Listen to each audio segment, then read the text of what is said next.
Good morning, ladies and gentlemen. We have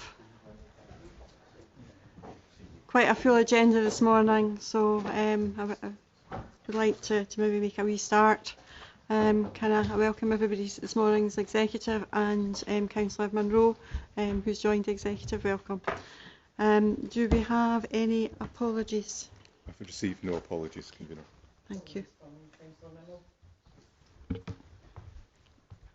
Okay, thank you. Convener, before we enter the formal business of the meeting this morning, so I've never had a chance to opportunity to discuss this with you, but as you have perhaps seen in the news this morning, a school in Dunfermline suffered very badly from fire. There's some spare capacity in our schools, and in conjunction with the director, I don't know if you want to add to what's been discussed at the moment. Just to let members know that what we've done this morning is establish that there's capacity to accommodate 3 broad general education classes at Bowness Academy and 4 at Grangemouth High School. And we're currently looking to see if there's any capacity that we could offer at Carron Grange School, as it was the ASN wing that was most badly damaged by the fire. So I've been in touch with my counterpart in Fife this morning to make that offer, and I'll advise members if, as and when I hear back from her, whether or not they want to avail themselves of that offer. Grateful to the director for, first of all, his prompt action in this, because it's only right that if we can assist a neighbouring local authority, that we do so, particularly where children are involved. I'm grateful to the director for the action he's taken to date, and I hope that that finds favour with the authority. Thank you. I was about to come to that exact item, but thank you for that.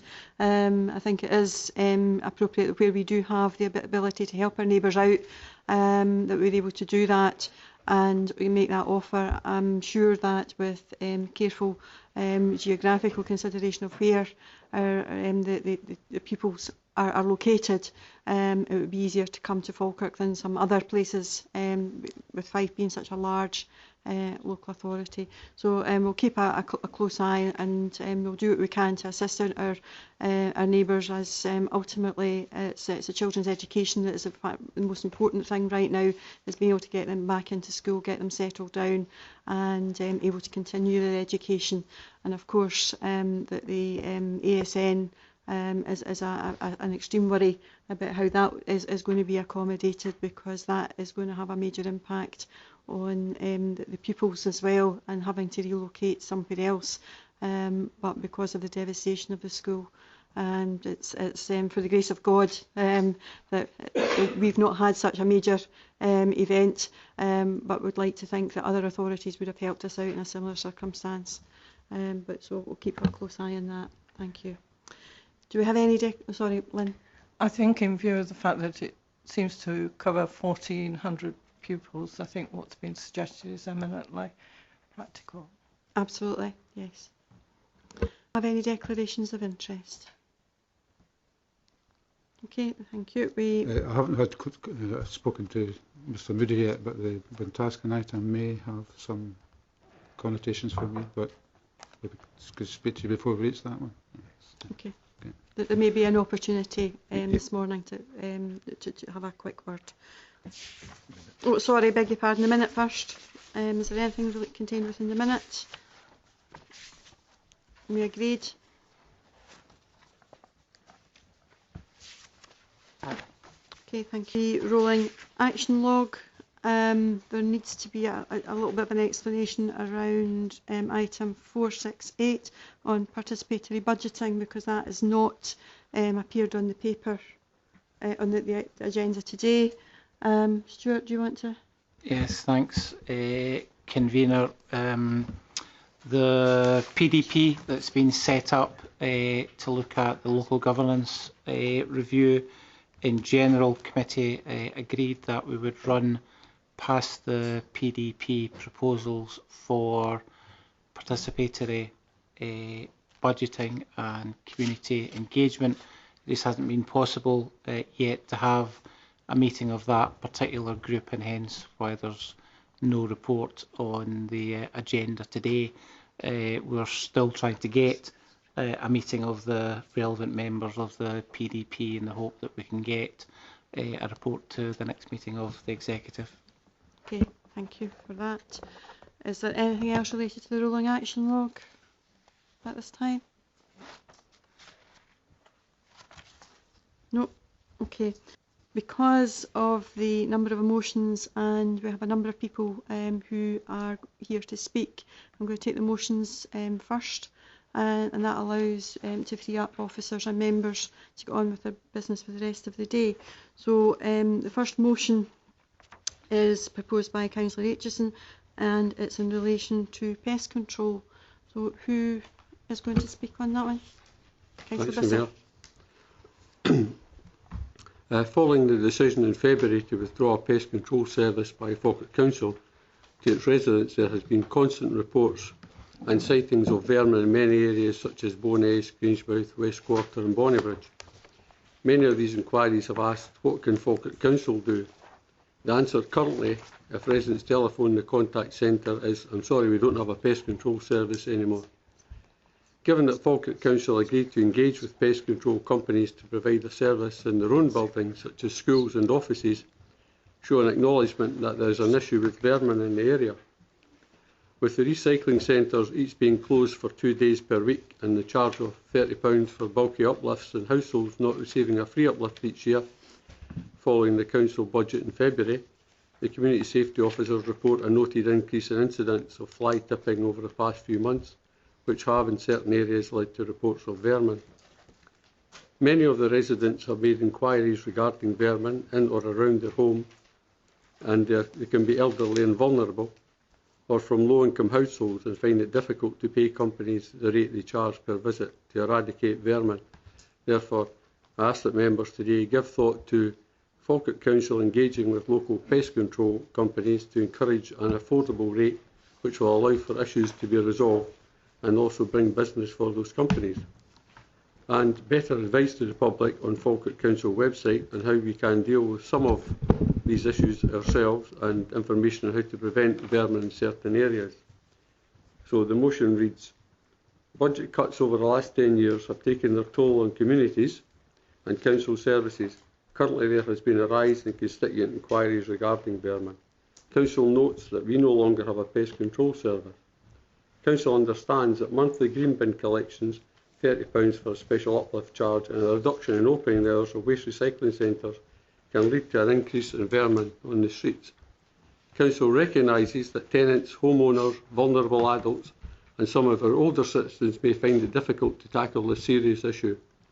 Council will look at how we can help our citizens to deal with this by looking at areas where we might get better results for our residents. 1. Engaging with pest control companies to see if they could offer a better deal for Falkirk residents. 2. Educating people as to how to prevent vermin from frequenting a particular area. 3. Using our media team to promote residents' understanding and how to deal with this problem. And 4. Looking at other ways in which we might tackle this issue collaboratively. Council asked the Director of Development Services to report back to a future meeting outlining actions taken on or proposals to give effect to the areas outlined above. And I formally move the motion.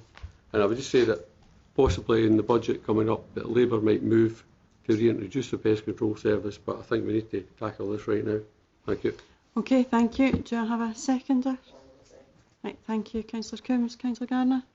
Thank you, Convener, and thank you to Councillor Bissett. I had written a wee thank you to Councillor Aitchison to bringing this forward, but unfortunately he's not here. I'm presuming he's got a good reason when he's brought this motion forward to the Executive today. Let's just look at what this motion is saying. Budget cuts, as Councillor Bissett said. Budget cuts over the last 10 years have taken their toll on communities and council services. Currently, there has been a rise in constituent inquiries regarding vermin. Only because it says, does Councillor Bissett have any evidence of this? None of my colleagues are aware of any increase, and neither does the service. Council notes that we no longer have pest control service. Yes, Council agreed from the 1st of April this year to cease providing a pest control service. This, like all other budget decisions, was not taken lightly. The non-statutory service we provided was the equivalent of one full-time equivalent post, and as such was very limited. Costs were in the main greater than that of private companies, and the size of the job was limited they could undertake. The degree of difficulty was again limited. Specialised cases had to be contracted out, and for the majority of issues, our costs were greater of that provided for private customers. Council understands that a monthly green bin collections £30 special uplift charge and a reduction in opening hours of waste recycling centres can lead to an increase in vermin on our streets. I and the service totally disagree with this. Monthly green bin collections implemented by the Labour and Tory-led administration should not lead to increase in vermin or pest issues. There should be no food waste in the green bin, given we provide a free weekly uplift for all food waste. Revised opening time of HWRC. We provide access to recycling centres 7 days a week, have a late opening evening at both centres, and both are opening at the weekends, by far the most busiest period. Council recognises that tenants, homeowners, vulnerable adults and some of our older citizens may find it difficult to tackle this serious issue. And Councillor Bissett alluded to his budget there, so I can maybe listen to this. Yes, we do realise this, and information is available through the Council and the website. Did his Labour Party also realise this back in April 2015 when they first implemented charges? Council will look, so he may want to address that in his budget as well. Council will look at how we can help our citizens to deal with this by looking at areas where we might get better results for our residents. Engaging with pest control companies to see if they could offer a better deal for Falkirk residents. Does this mean all residents? Does this mean council tenants? And why should companies give a cheaper service in Falkirk than they do in Stirling, Clacks or West Lothian? Educating people as how to prevent vermin from frequenting a particular area. If Councillor Bissett would care to click on Falkirk Council webpage, he would find information on rats, bats, insects and indeed wasps and bees. Using our media team to promote residents' understanding on how to deal with this problem. See the above, it looks like it's the same point, it's two same points that are made in the motion. Looking at other ways in which we might tackle this issue collaboratively. Council asks the Director of Development Service to report back to a future meeting outlining actions on our proposals to give effect to areas outlined above. So with this in mind, we have an amendment, and unless Councillor Aitchison, Councillor Bishop wish to remove the points 2 and 3, I'll pass, I think, the amendments there if it wants to get handed round everybody. I've actually done it in wee bits of paper since there's a climate motion on the agenda as well. Did you just moan at that? Is that not a good idea, no? Councillor Bissett, saving paper.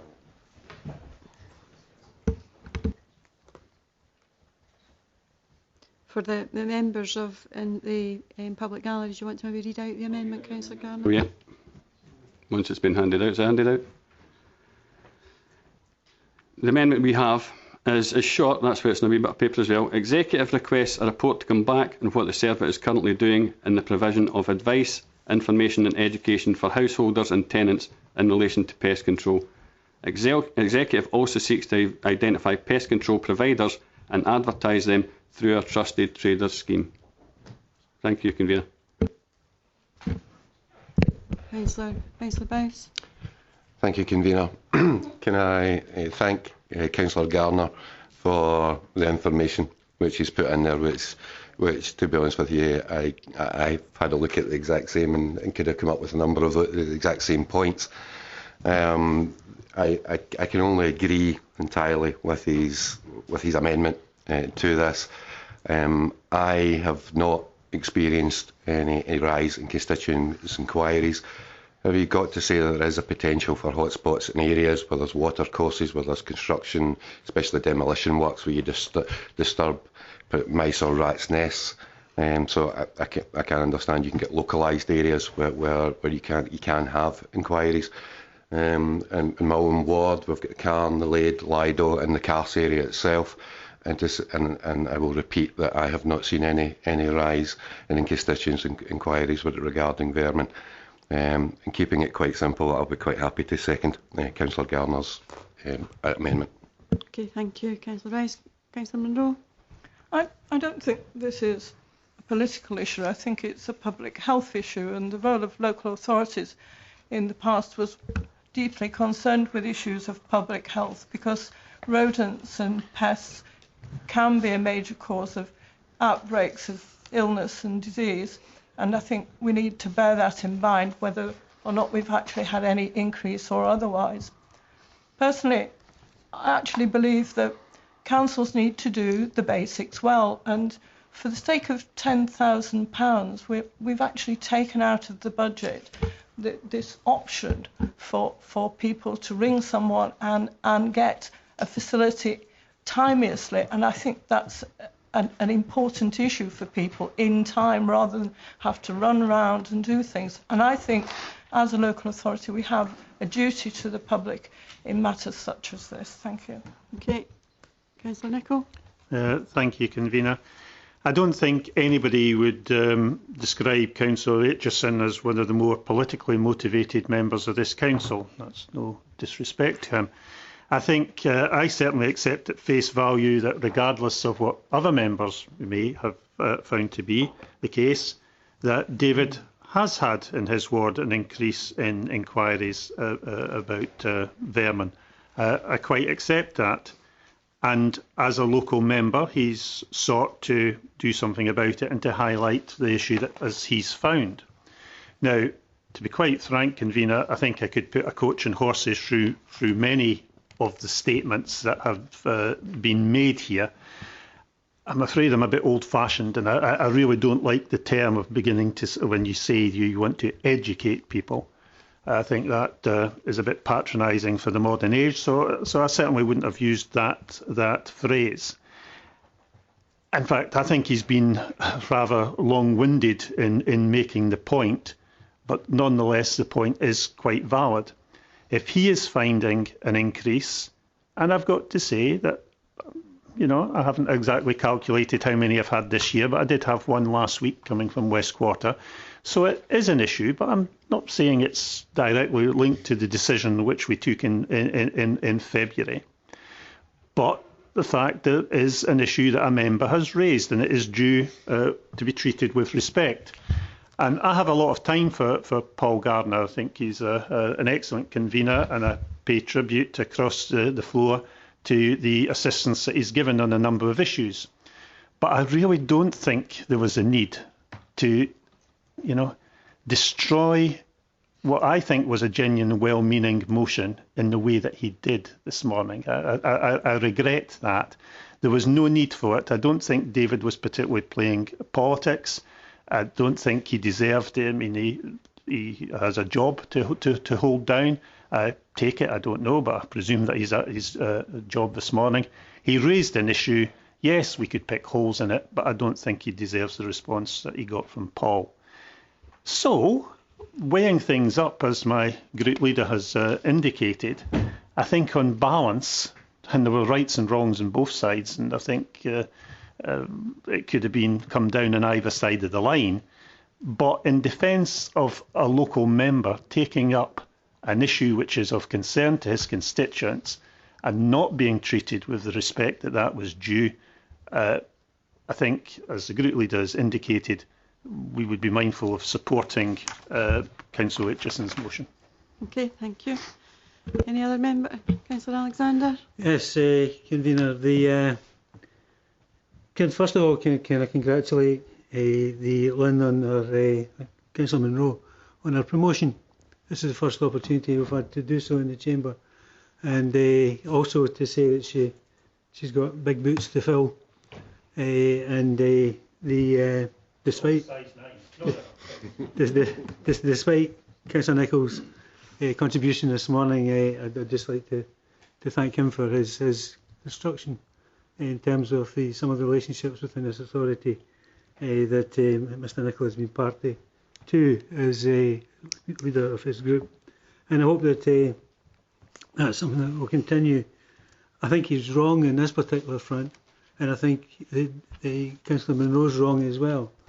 She mentioned £10,000 to save the service. The last budget was actually over £50,000 that was provided for this particular service, and it wasn't the best of services, as we've heard. It was basically down to one person. Labour had introduced charges and then scrapped them because they found that they were uncollectible. Rats don't have passports. It's not easy to send them back whence they came. So it became virtually impossible. And only the people who genuinely probably were the ones who didn't cause any outbreak were reporting the service, seeking the service and paying for the service. And that was unfair.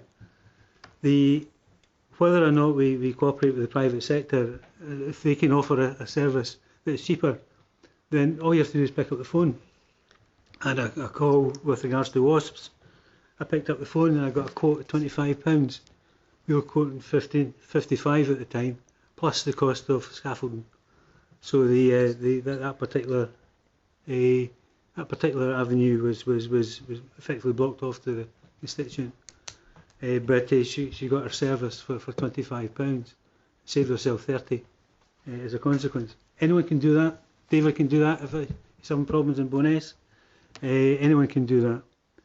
The fact is that, convener, that this is a political motion.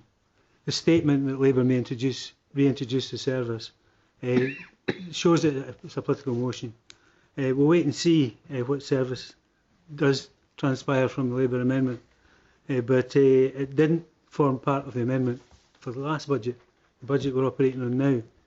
And I'm sorry, Malcolm, if I'm being political in answering these points, but it's something that is factually accurate. Equally, it's incumbent upon us all, if a motion is brought forward, it's incumbent upon us to research that particular motion and to have the answers to the questions that will be posed. Not just make bland statements, but increases. When we contact the department, they tell us there's no increases in issues of fly tipping. There's been no marked increase in the issue of pest control. Yes, there's been phone calls. Yes, there were phone calls last year, and the year before, and the year before that. I get them every year, because we know what the cause is, particularly vermin infestation, rodent infestation. We know what the cause is. It's people who leave rubbish lying about. It's people who disregard the well-being of their neighbours by leaving black sacks lying about, by people who contaminate their wheel bins and then use others. We know that these people are the main cause of vermin infestation, and it's something that has to be addressed. I don't know how, I'll be perfectly honest, because we seem to have tried across the political divide. We seem to have tried every possible solution to educate people that what they need to do is to adhere to a basic set of principles of cleanliness and tidiness. So if there's a report coming back and suggestions on what we can follow to achieve that, then I welcome that. But until then, I think we are where we are, and I don't think turning the clocks back or playing politics as I see this motion today, and the presentation from the Labour Group leader has been political, and there's no harm in that. There's no difficulty in facing up to the politics of the day, and in fact perhaps we need a few good debates on policy issues as it affects our parties and therefore affects the people of Falkirk. So no difficulty, and I'm certainly not attacking or criticising in any way the politics within this motion, but it is there, and we should acknowledge that. Thank you. Okay, thank you. Any other members? Councillor Reid? I think the actual motion is that contained in the sub 1, 2, 3 and 4 paragraphs. I think one can challenge the preamble to that as to whether the steps taken ended up with the situation we've got. I agree with Councillor Bowes that it's quite often localised, they affect one ward, not another. In the ward which I represent, wasps were a particular problem last year and this year because of the weather conditions. The answer to that was to buy a can of costing 79 pence out of, well, I won't mention the place because there are other places where you can get them. From a local retailer. So I issued my 6th can last week. It was basically elderly people, and the steps which require to be taken are not suitable to an elderly person. Yeah. But I do think the argument that remains as a semantic one. I don't really see much difference between the amendment and the motion. And as I say, the preamble might be challengeable, but the motion is not, in my opinion.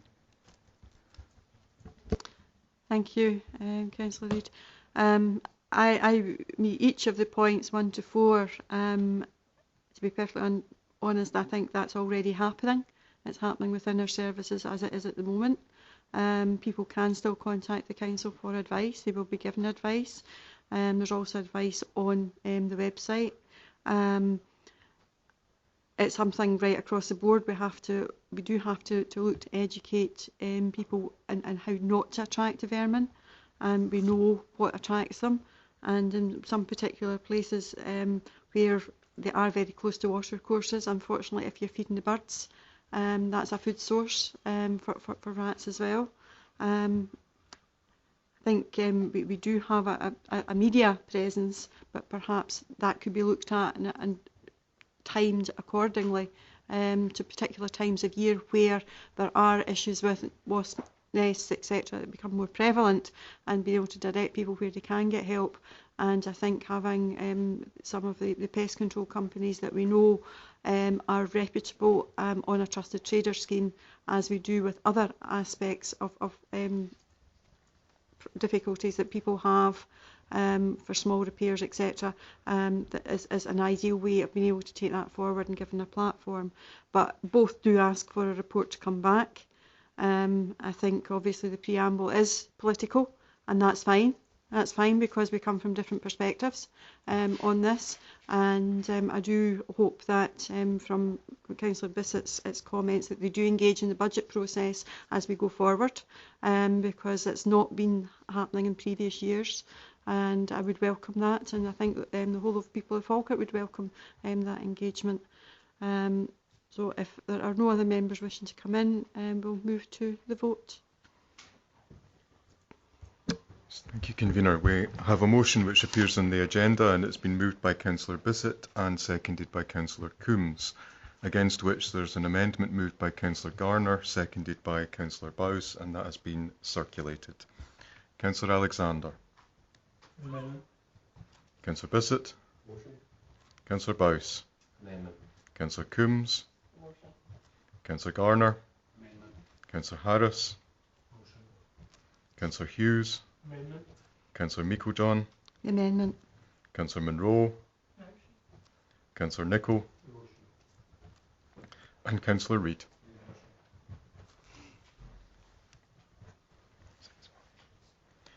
Convener, there were 6 votes for the motion, 5 votes for the amendment, and the motion is accordingly carried. Thank you.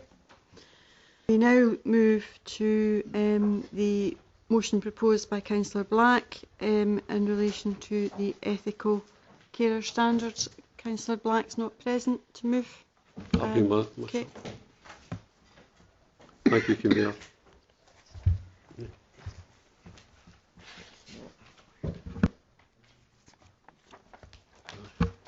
Can I just clarify that it's the person that's moving the motion doesn't actually have to be here? We don't have to be here, but they are entitled to speak. Okay, thank you. This motion promotes person-centred care. It values treating each person as an individual within their care setting being delivered in the best way that promotes health and well-being, and values working together with the client to ensure that they feel enabled and empowered. Our social work staff and the procurement team are already working hard to ensure those values are carried out, and we are well on our way to delivering Unison's ethical care charter in full. We just have to go a few steps further. Our trade union colleagues wrote the ethical care charter several years ago, and many local authorities have already signed up to it. Sarah Lacey, our Social Work Chief Officer, has said, and I quote, "Although we have not signed up to the Charter, we commission services very much in line with the Charter's themes. I confirm that all our home care contracts promote and access the key elements of the Charter relating to employment factors such as payment of the Scottish Living Wage to all carers, support for learning and development, no inappropriate use of zero-hour contracts, flexible working, including, for example, practices such as flexible time and career breaks, and support for family-friendly working and wider work-life balance. Trade union recognition and representation where possible, otherwise alternative arrangements to give staff an effective voice, gender balance and wider representative workforce. Regarding what we are not doing, we still have a minority of providers not paying all travel time. We cannot easily end these services as it would disrupt continuity of care for the client. We are about to commence our 2019 annual review of all providers and aim to move to a position where 100% of providers are paying travel time." End quote. As a Labour councillor, I feel it's important to embrace this Charter fully, and I would encourage everyone at today's executive to do the same. The most important part of the Charter is giving staff the full opportunity to deliver person-centred care. Signing up to this Charter will ensure that staff can sit and listen to someone when they're feeling sad or have had bad news and have no one else to turn to. It will ensure that they can take time to help someone to help themselves. Embracing the Charter fully may mean we have to deliver care in a slightly different way, but it also means that our staff will feel more empowered and our clients will be better supported. So please support the motion, which is as follows. Council values the work of carers employed within Falkirk Council and within the third sector and private sector, who often work long and in social hours, delivering care in an empathetic and professional manner. Council recognises that there are difficulties in recruitment and retention of care staff, while at the same time service users need consistency and continuity of care, delivered with a person-centred approach. Council congratulates the Head of Social Work Services and senior staff for implementing around 80% of Unison's Ethical Care Charter already. Council recognises that adopting the Charter will largely fall within the remit of the Integration Joint Board, the IJB. Council asks for the Chief Officer to bring forward a report detailing how the Charter can be implemented in full to the November meeting. Thank you. I formally move this motion. Okay, thank you. A seconder? I'll simply second and reserve the right to come back. Okay, thank you. Okay, I'm going to ask Councillor Colley to respond as a portfolio holder. Thank you.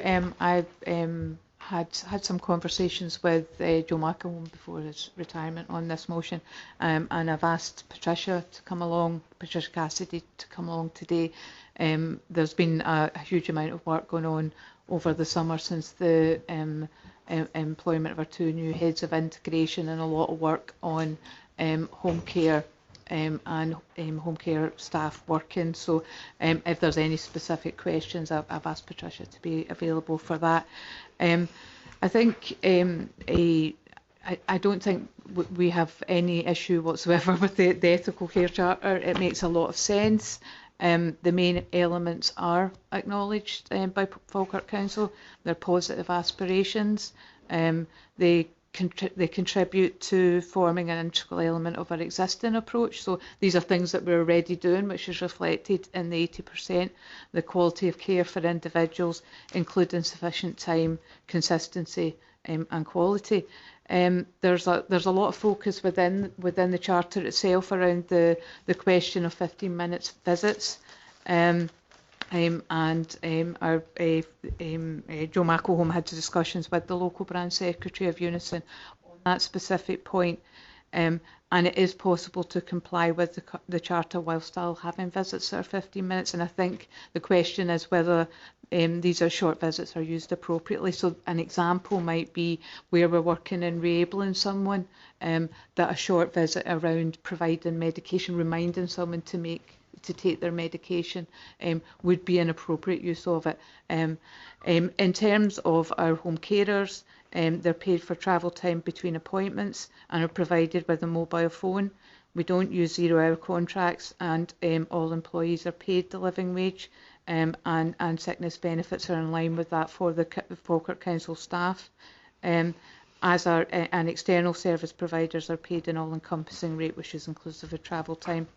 And all procurement, procurement, I always have a problem with that word, exercises require the provider to demonstrate appropriate employee conditions and benefits, including the payment of the living wage, as supported by the Scottish Government funded programme for the sector. All our home care staff do receive appropriate training, including induction, and that's delivered jointly with colleagues from NHS Forth Valley, and there's a range of other training packages available for them. Our in-house services are achieving improved consistency of workers attending each individual, and this is supported by new scheduling technology, and we have significant trade union involvement with regular meaningful dialogue with the recognised trade unions, including Unison, who have the Ethical Care Charter. So I think in summary, I think we're all in agreement that this is, it's important that our staff feel supported. It's important that our staff have the right terms and conditions. That's important not just for retention but also for recruitment. But that consistency of staff helps having consistency for people who are using services and delivering that quality of service. So we're not proposing any amendment, but we would support the motion. Thank you, Councillor Colley, for that. I think what we have demonstrated, particularly over the last couple of years, and has been promoted through the Scottish Government, is professionalising the home care profession and making it a career choice. And in doing that, bringing in a suite of protections around that particular profession, and we have been working very hard towards that, and encouraging the private sector as well to adopt similar approaches. So I think there's a lot to be commended, and the ethos within the IGIB and the Health and Social Care Partnership as it's developing is one that we would want to continue to take forward. So we're happy to support, and we always have been happy to support the Ethical Care Charter and going forward. It's interesting that it's been chosen to come forward at this time, considering it came in 2015. Is that correct? 2012. Thank you. The fact that we are where we are is quite a significant step forward for that. If there's obviously no amendment. If there is no other comments we would wish to make at this time, happy to accept. Only amend to the motion would be that it would not be coming back to the November meeting because it's an education executive in November. It would need to come back to December. Okay. Thank you. Okay, the next motion is in relation to the climate emergency, and it's going to Councillor Joan Coombs. Thanks, Convener. Obviously, we're aware that nobody can argue we are in an emergency situation with both governments declaring one. And I think that there is a growing public awareness of the climate and environmental crisis and the widespread concern, not least amongst young people who are anxious for their own and for others' futures, as expressed in the recent school strikes. The IPCC report of 2018, which basically said that we've got 12 years left in which to cap the temperature rises at 1.5, or we as a planet face a higher risk of drought, floods and heat waves. I think we need to appreciate that urgent action to combat the climate emergency is essential to protect the future well-being of all the citizens of Falkirk. I think this is especially prevalent to Falkirk, given that our area has 3 or 4, depending on how you do the figures, of the highest polluting sites in Scotland. In just one site, we've got 2.5 million tonnes of carbon being produced. And if you include Avondale, they've got 2,500, which is nowhere near, obviously, the scale of the major polluters. But I think 1/3 of the top polluting companies in the country on our doorstep I think it's important for us, so it's not just national governments, that local authorities in Scotland should also be taking a lead. In doing this, I would suggest that Falkirk Council should set up its own Climate Commission to provide a strategic forum to champion the transition to a zero carbon future. Urgent action is affordable. The expert advice to the Government's Committee on Climate Change affirms that macro modelling suggests the GDP costs of a net zero target is likely to be small and could even be positive. And the benefits that accrue from this urgent action, including enhanced well-being and health, the reduction of air pollution, sustainable employment in green industries, community energy, and enhanced biodiversity, and an attractive environment for all of our residents and visitors. As I've said, the UK and Scottish Government have already approved a motion to declare an environment and climate emergency, and many other councils in the UK have declared a climate emergency. I think we should be, as I say, as one of the top polluting areas, aware of this and declare the emergency and what we're going to do about it. I think we should have a strategic forum to champion the transition towards a zero carbon and climate resilient future by driving some positive action, develop communication strategies and create space for collaboration and cooperation between stakeholders, interest groups and our partners in industry. The climate and environment emergencies disproportionately affect the poor and the vulnerable in our society and globally, and so action about these emergencies will resonate strongly with our Council's existing agenda to reduce inequality. Many in business and industry are ready and waiting to take action and seeking leadership from councils and government. So, with the words of David Attenborough, our wonderful nature is in serious trouble and it needs our help as never before. So I formally move the motion. Thank you. Seconder? I'll happily second the motion, Convener. Thank you. Councillor Garner? Thanks, Convener. And I'd like to thank Councillor Coombs for bringing this motion before the Exec today. This, as we all know, is an extremely serious issue and one we can't stand by and hope someone else does something.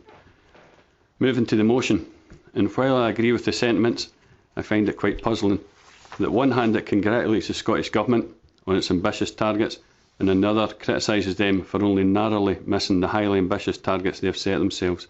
Mitigation behind missing targets set by the Scottish Government are there. In fact, Committee on Climate Change Chairman Lord Debham stated, Scotland has been a leader within the UK with many of its policies to tackle climate change. By setting a strong net zero target for 2045, it can continue that leadership on the world stage. It will be tough, but it can be done, and Scotland's strong track record positions it well to succeed. Climate Change Secretary Rosanna Cunningham is quoted, Scotland already has the most ambitious agenda in the UK for decarbonising transport, including our commitment to phase out the need for new petrol and diesel cars by 2032. We have doubled our active travel budget, encouraging more people to walk and cycle, while low emission zones will be in place in Glasgow, Edinburgh, Dundee and Aberdeen by the end of 2020. Actual emissions, which are what really matters for tackling climate change, reduced by 3.3% between 2016 and 2017. I sometimes wonder if the Labour group actually talk to each other. Here we have one motion which is looking at ways to address the global warming we are undoubtedly experiencing now, and then another from Councillor Aitchison, who I presume is a bit of a climate change denier, criticising the Council for becoming Zero Waste Scotland Charter compliant, which main aim is to increase recycling and therefore reduce materials going to landfill, which is one of the main contributors to CO2 emissions. Quite strange. While the problem can sometimes seem overwhelming, we can turn things around, but we must move beyond climate talk to climate action. To address this further and reinforce Falkirk Council and this SNP-led administration's commitment to reducing the risk to our planet for our kids and their kids, I have an amendment. The minute will be circulated now. I'll let it get handed out. This is quite a lengthy amendment, especially for me.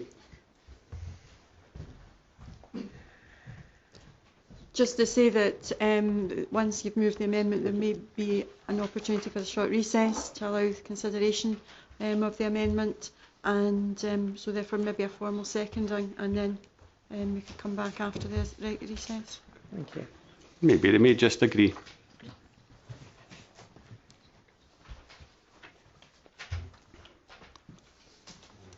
I'll start reading out now, if that's okay. Point 1.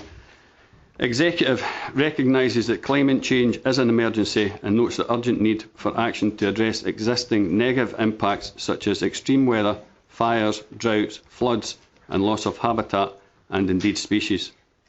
The Executive understands the impact of global warming and the enormous harm that a 2 degrees centigrade average rise in global temperature is likely to cause compared with a 1.5 degree rise.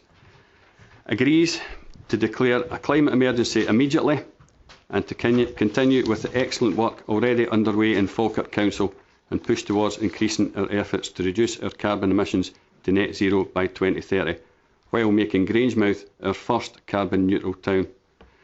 Notes that the Council will continue to embed climate change throughout the organisation via our Corporate Sustainability Working Group, accompanied with raising climate change to a high level within our corporate risk register.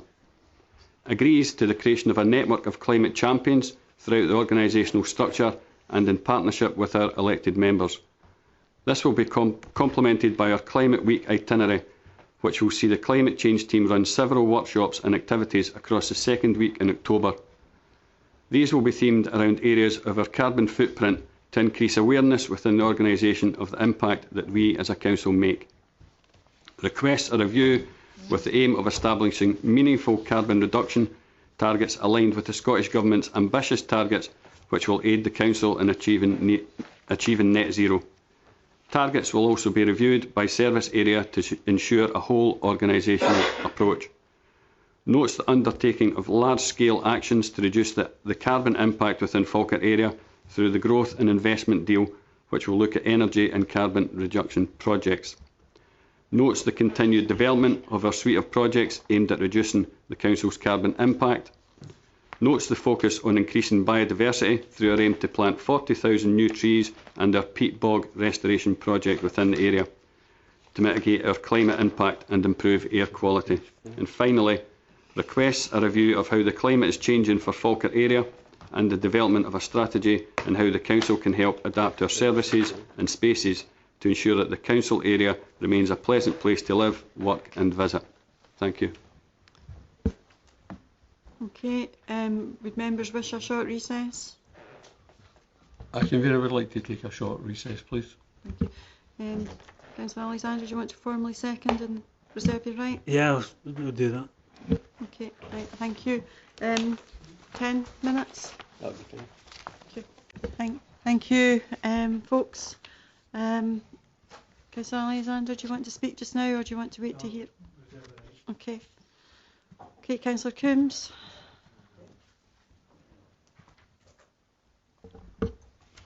Thanks, Convener. If Councillor Coombs speaks, she's winding the debate up. She moved the motion.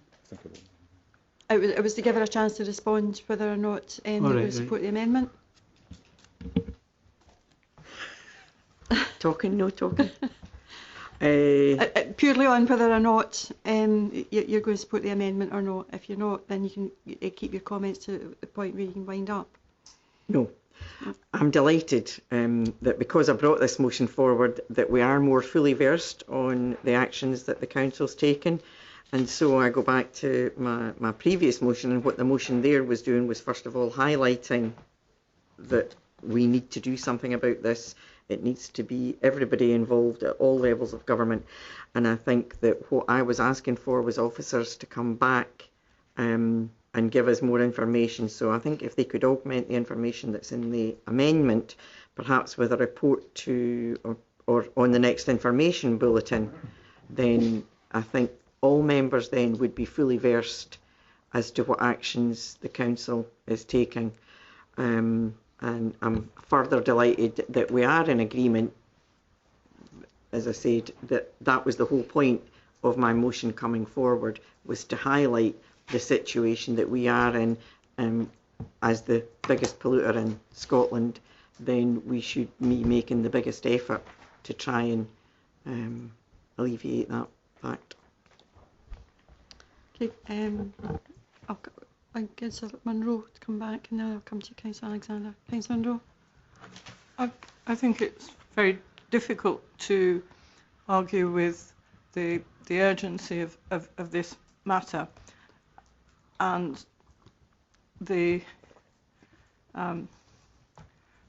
reports. Well, both of these documents seek to address the issue, but I think there's a broader issue, which is that it's not just the remit of government or of local government. It is, in the end, as was talked about in our risk talk yesterday, a question of people taking individual responsibility for this.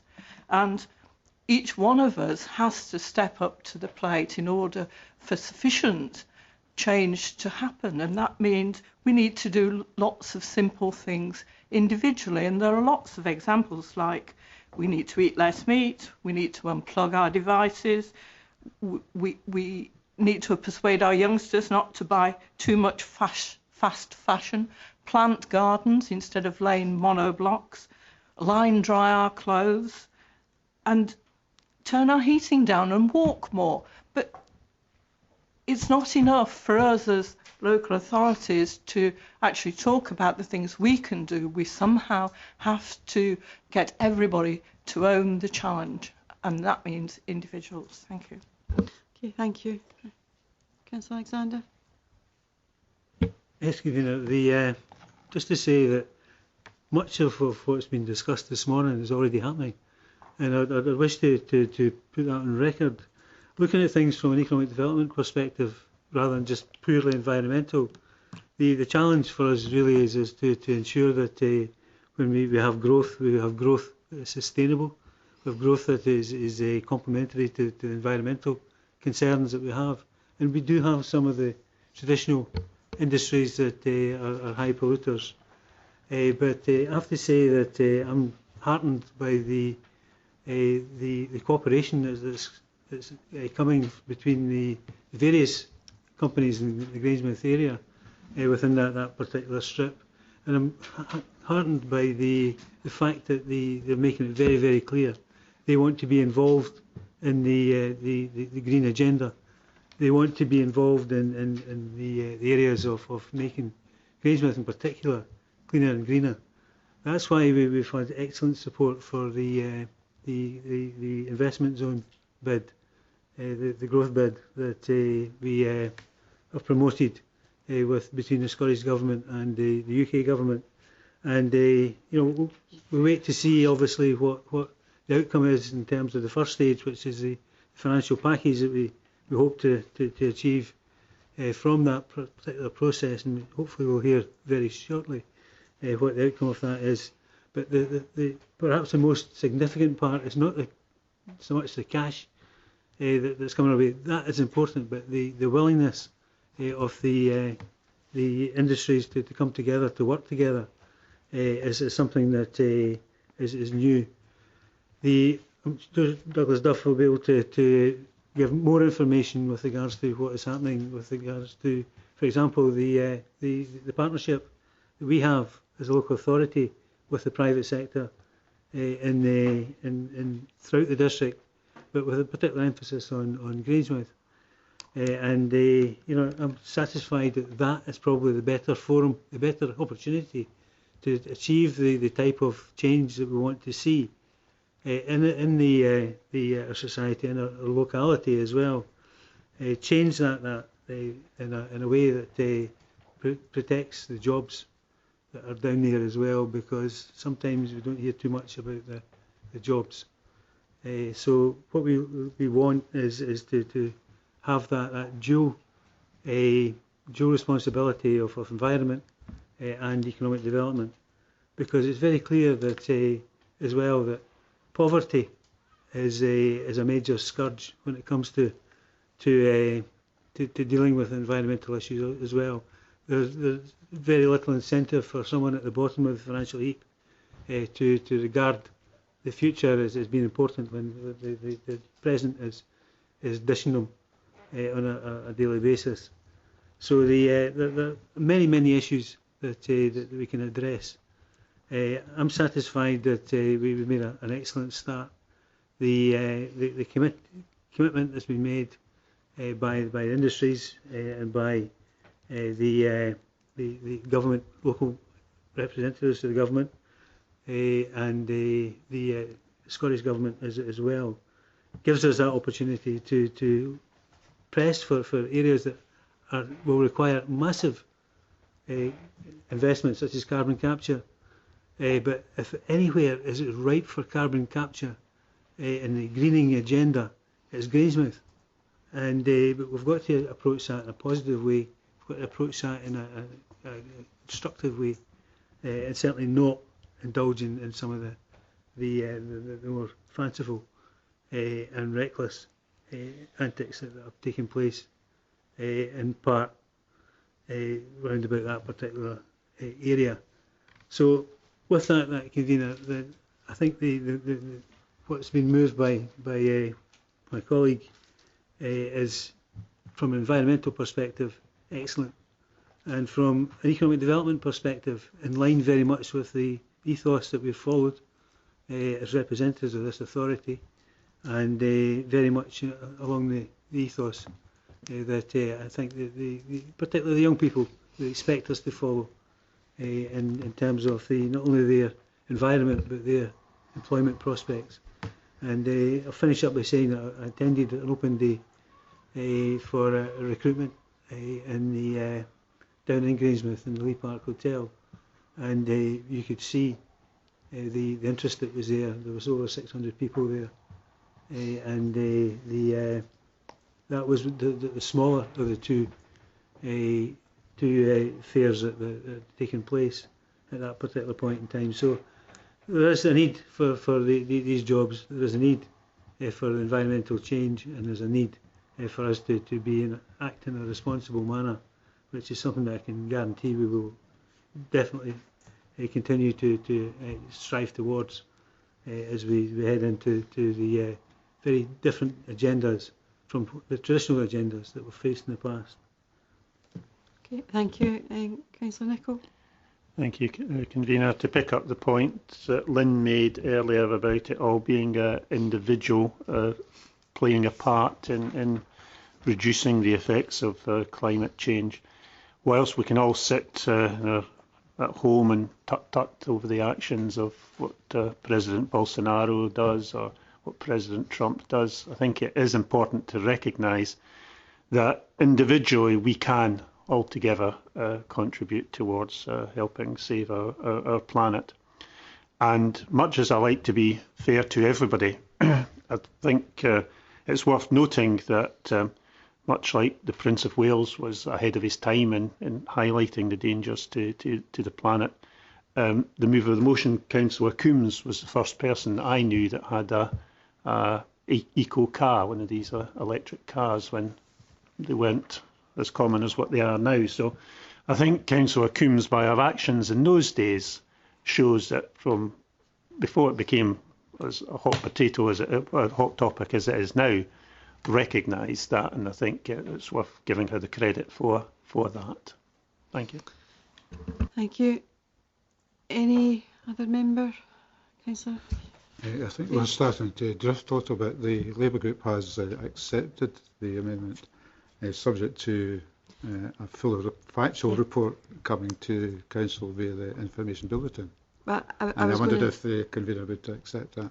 I'm about to comment on that, right. And I think that there is a lot of work ongoing around addressing climate change, and it's actually we as a council we have done what every council should be doing. It's become business as usual, embedding that in what we do, and I think that part of the final point 7.9 demonstrates that it will be business as usual, that all services will have to look and reflect on how they manage their services, what they do, and that covers a whole gambit of procurement right down to how they actually do their day-to-day business and getting around the town, etc., and their visits, all of that.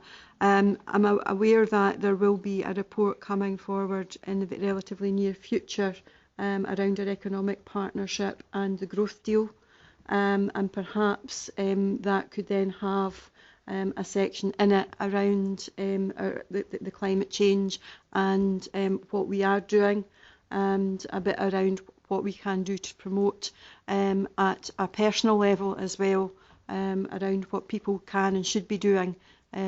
So I think that rather than just have it as an information bulletin, I think there's opportunity to do it there if people are content with that. I'm looking at Douglas to see if he's nodding. Yeah.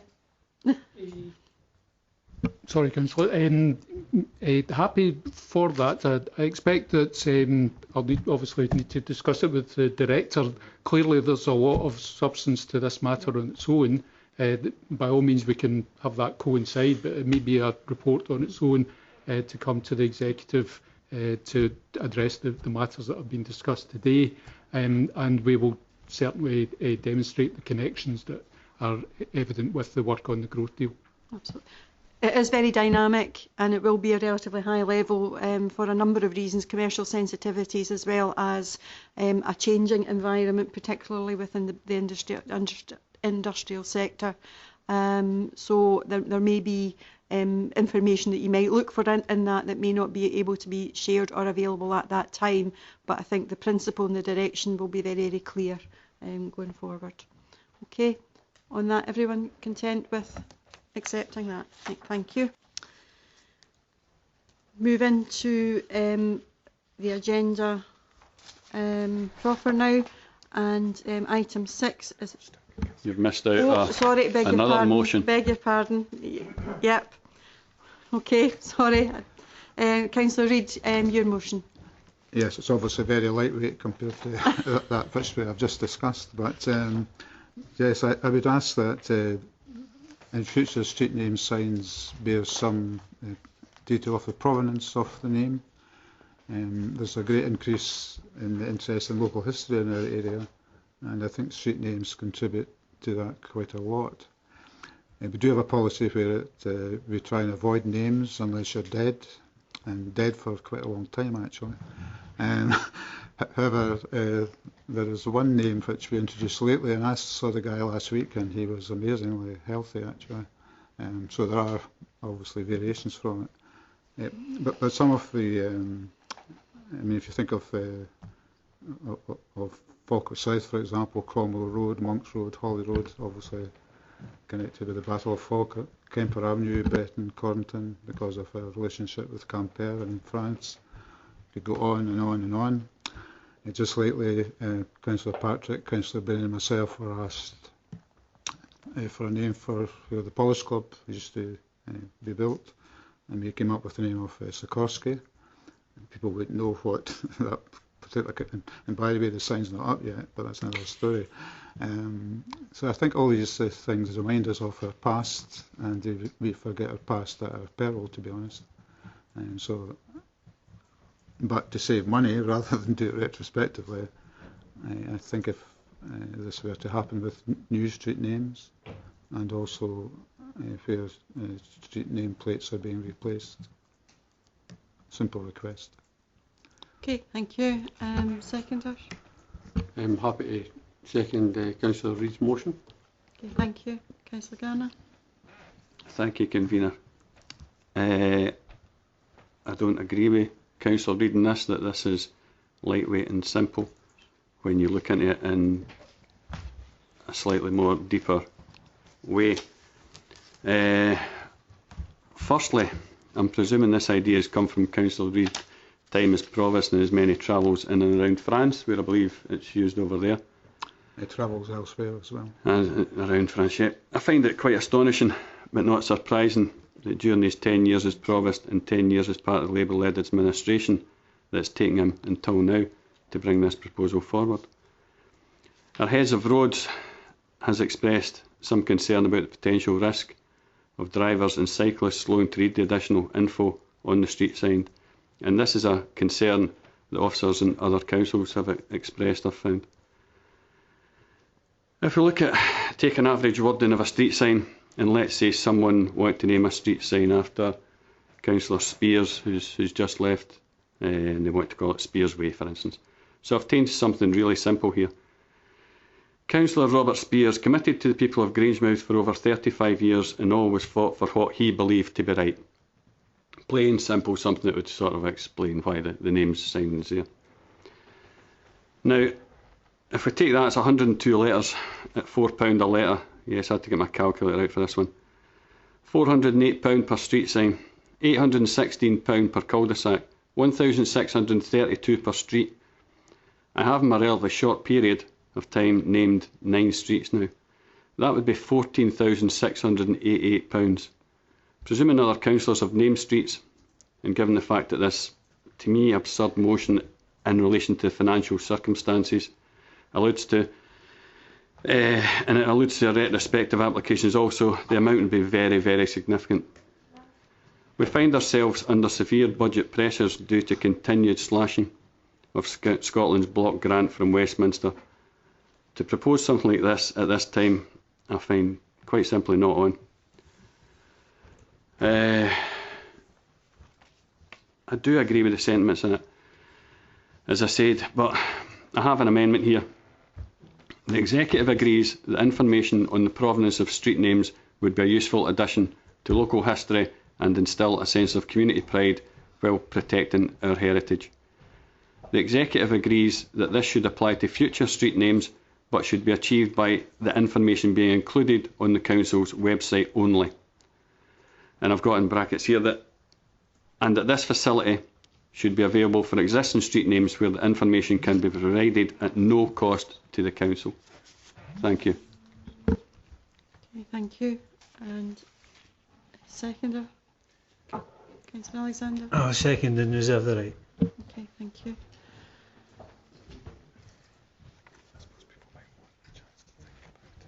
Do people wish a minute or two to have some thoughts on this? No, happy to continue. Okay. Yes, I think the description of Councillor Spears has to be challenged. Not the detail, but I don't think it would be as long as that. I think that was only provided as an example. Yes, but no. It was used as the fundamental argument in the amendment about the cost. As everybody around the table well knows, what happens on the continent in particular is something like 1870 to 1893, something to that effect. That's all that's being asked. Has Councillor Reid just summed up? Yes, well, nobody else was speaking, so I took it as an invitation from an indication of whether or not you're accepting the amendment, and I would then give opportunity for other members to speak.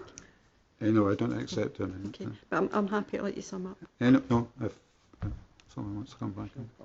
Councillor Nicholl. Thank you. Oh well, despite being here 36 years, sometimes I'm always surprised.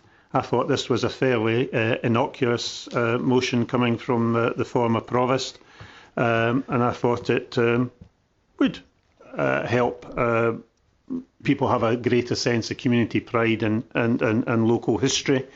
I certainly recognise that it should be limited to new nameplates, or indeed, as Pat has suggested, nameplates that are being replaced for whatever reason. I wouldn't support it if it was taking down every nameplate and adding a bit to it, but over time we would see a lot of the background to our local communities. Even I, as a councillor, aren't exactly sure just why every street in my ward was so named, and it would be useful through time. When the previous councillor Stevie Jackson and I named an area in Reading, we chose for the names the victims of the Reading pit disaster in 1923. Now, these names are typical Scottish names, and I'm quite sure that the local residents and visitors have no idea why we have these names have been used. And I think, as Pat has suggested, something, a very short, brief wording that he was a victim of the 1923 disaster would increase pride in that local community. So, I mean, Paul quoted figures, and we all hear astronomical figures being quoted for the council doing jobs, ironically, far in excess of what the private sector should do. So I always have a bit of a jaundiced view when figures are bandied around. I cannot believe that it's anything like the figures that Paul has been given. 19.1, thank you. Yeah, we'll find out where those figures came from, and we'll establish how much it would cost for somebody to do that. But I think it's just a nice motion to bring forward. I expected it to be non-controversial. I'm certainly with Councillor Reid on it. It's going to improve the understanding of the local community, and just when I'm saying this, I mean, for 10 years we were led by somebody who put his heart and soul into local communities and bringing them together, and he was a great provost. I can't say I always agreed with that 95% of the time when he was the provost, but in hindsight, I think nobody would doubt Pat Reid's commitment to this local area, and I'm fully supportive of this, and just surprised that people can pick holes in it the way they have. Okay, Thank you, Convener. I'll continue to pick holes in this when it's going to cost such a huge amount of money, and I'm saying it's a large amount of money. There's been nothing looked into by Councillor Reid, as far as I'm aware. To say that the figures have been plucked from somewhere, I can't remember the word you used, Malcolm. It's £3.95 exactly per letter. I rounded it up to £4 because I didn't use a calculator. I worked out in my head. So that's how I rounded it up for £3.95 per letter on this signage. I think at this time, where we're looking to make savings in other areas of the council and the budgets are so tight, to do something like this where you see the cost, which would have been just for me in the last 4 years, and now going forward with the amount of new developments in the area, the amount that councillors will be asked to name certain street names, this could be a big sum, and it's one that we quite simply can't afford as a council at this time. Yeah, going back 10 years we could afford it, maybe in the future we can afford it, but at this time we can't afford it. And to put the information on the website, give all the residents a link to click on and see what is there, and be able to put the respective ones in there as well at no cost to the council, I think is a far better way to go, and I fully support my amendment and stick by every word in it. Okay, thank you. Councillor Rice. I see this, sorry, I know Councillor Reid well, and I respect his, the way he looks at Falkirk's history. And I see this as very much an aspirational motion. But at a time when budgets are exceptionally tight, I find it very difficult, and I do love history myself, I find it very difficult. And Councillor Garner has come up with certain figures. Even if it was half those figures, it would still be an excessive amount of money in what is times when budgets are very tight. I did notice that it's also the third part of this. Council agrees that this should apply to any future names, and that there should be retrospective application also. That basically is saying every single street name in the Falkirk area. That I'm frightened to think how many there are street names in the Falkirk area. And as much as I appreciate the historical side of it, I think at this time, I think when budgets are very tight, we're working through a 5-year plan where we all know the budgets are exceptionally tight. I don't think this is the right time for this. It may be in the distant future if things are to improve, but I just genuinely don't think it's the right time just now. Okay, thank you. Councillor Bissett. Thank you, Convener. Councillor Garner mentioned the additional information on the street signs could be a potential problem from perhaps a health and safety point of view. I would just like to say that and he says budgets are tight. You know, it's difficult to spend money when budgets are tight. I think we all know that the grant from the Scottish, from Westminster was cut, I think 0.4% this year. But the Scottish Government has quadrupled that onto council, so I think we know who the greater austerity party is actually. And also I think we would say he's referring to street signs. It seems to be okay for the Scottish Government to spend £12 million or so on Gaelic signs that only 1% of the population can understand. Yet when we look at Falkirk Council and we want to improve the heritage and the culture of the area for the local people, it seems to be a different story. So I fully support Councillor Reid's motion. Okay, thank you. 19.1 again. Is Councillor Bissett denying the safety issues raised by road officers in Falkirk Council and other councils around the countryside? This is small. This will be small writing on the signs. Are we wanting signs the size of that television up there? I would like to know that answer from him. Well, I think you could apply the same logic to the signs when you're driving up north that gives you, say, for Fort William, then it gives you the Gaelic sign. It's large writing, Robert. That's doesn't large make writing. any difference. Okay, right. It's Can we keep this? And you're trying to puzzle out what does that mean. Okay, you know? I'm going to ask if officers can provide us a wee bit of information around what is allowed through properly allowed legally around signage. Because I think some of the signs that Councillor Bissett's referring to are national signs, and they've got some guidance around them that have to be as opposed to street names. And I do think there is some concern with regard to how big the street signs may be and points around visibility. So I think there are some valid concerns there. I think there would need to be a bit more work done that. Douglas, I don't know if you're in a position to make any comment right now.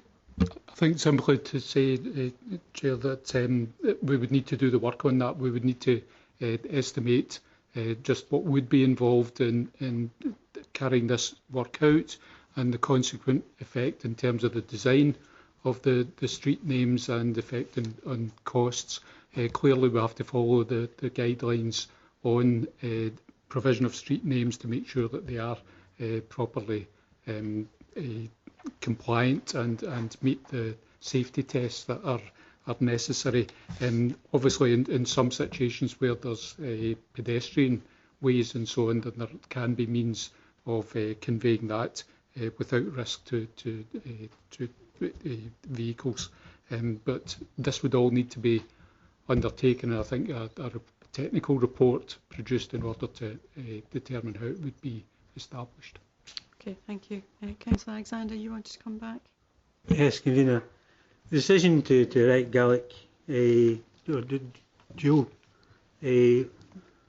language signs actually came in 2001 under the Labour administration.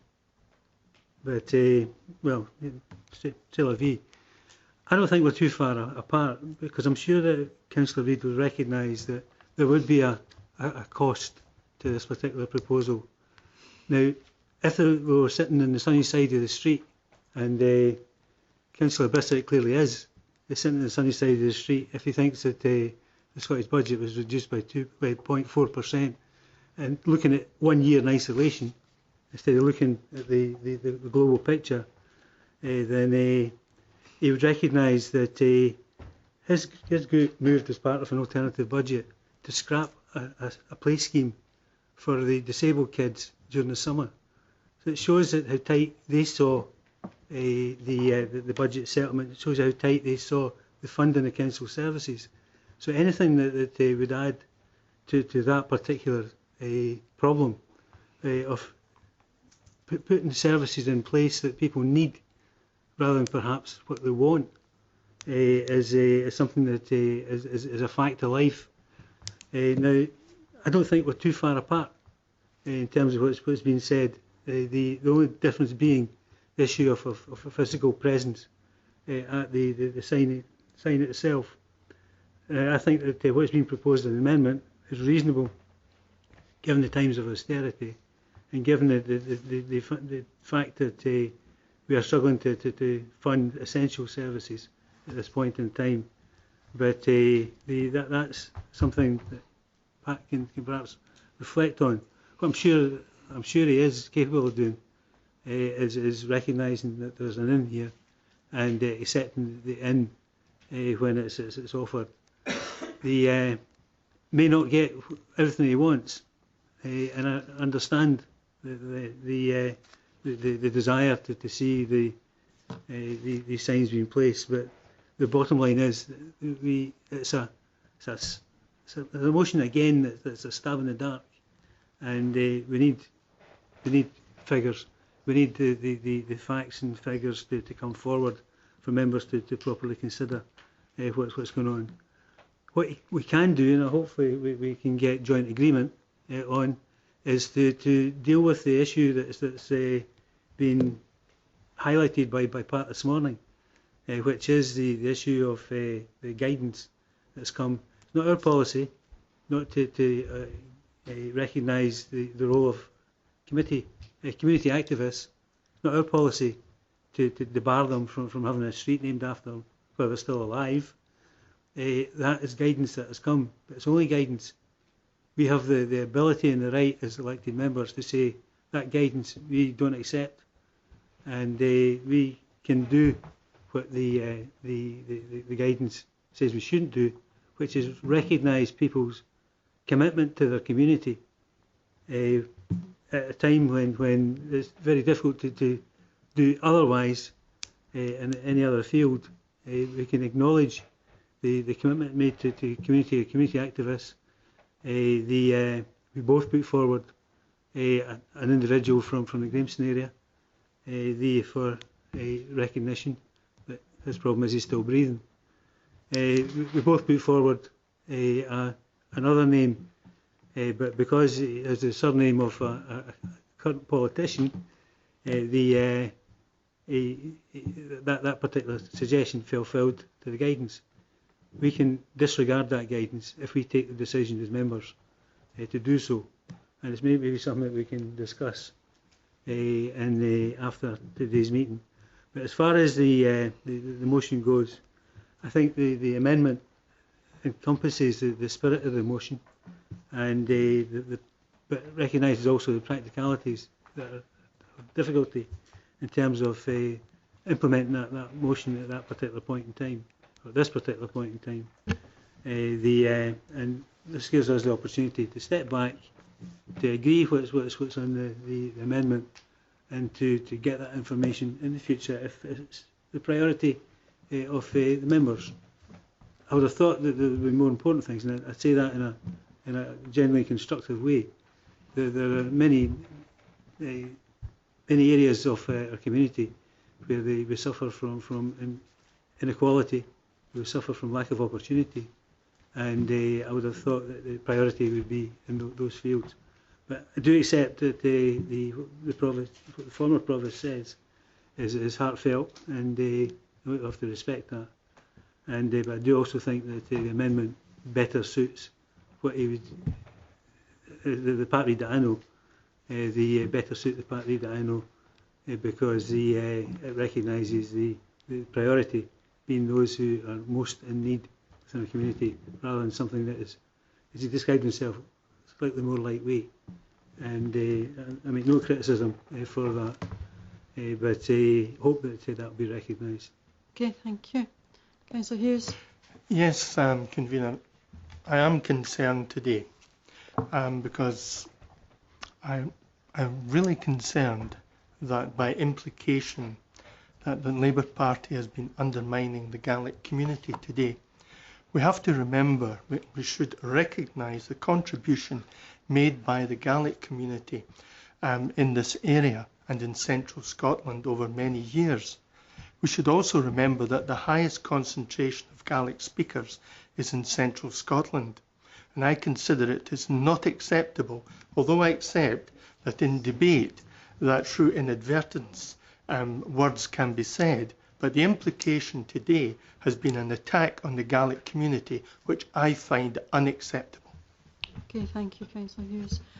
Right, we have an attempt by the amendment to find a pragmatic way approach forward, and I actually be able to deliver something that's very, very akin to what Councillor Reid was trying to do, and do that very quickly, or we have an alternative in accepting, or an alternative in the motion that will require a significant amount of more work and has a potential significant cost associated with it. So I think that's kind of where we are, and certainly the principle behind what Councillor Reid was putting forward was what we accepted. It's that how we get there. But if there's no other member, I'll ask Councillor Reid to sum up. Can I come in with a point of information, because information was asked where I got the cost and the signage? Would that be okay? Okay, right. This came from the service. Costs. There are at present no resources available to carry out the research needed to identify the provenance and compose the signs. The cost of street signs is based on a price of £3.95 per letter, depending on the type of sign used. Obviously, where even a brief note of the provenance were added, there would be additional costs for which there is at present no budget. Direct from the service. Okay, right, thank you. Councillor Reid. Sometimes I think I'm living in a parallel universe, not in respect of all the comments made, but in respect of some of them. And sometimes you think, I wish I hadn't opened my big mouth in the first place, which is probably pertaining at the moment. Cost is infinitesimal compared to the council budget, and to suggest that street names of that size would be a traffic hazard is just beyond belief. I think it's a very spurious statement. However, as always, I try and reach a compromise with my colleagues. The amendment, I don't think, is a compromise. It's left and I'm right, not politically, I hasten to add. I just wondered if I could come up with an addendum to my motion that might satisfy, but my brain's working overtime trying to get something. I wondered if it could be to the effect that a further report be produced in terms of cost and practicalities.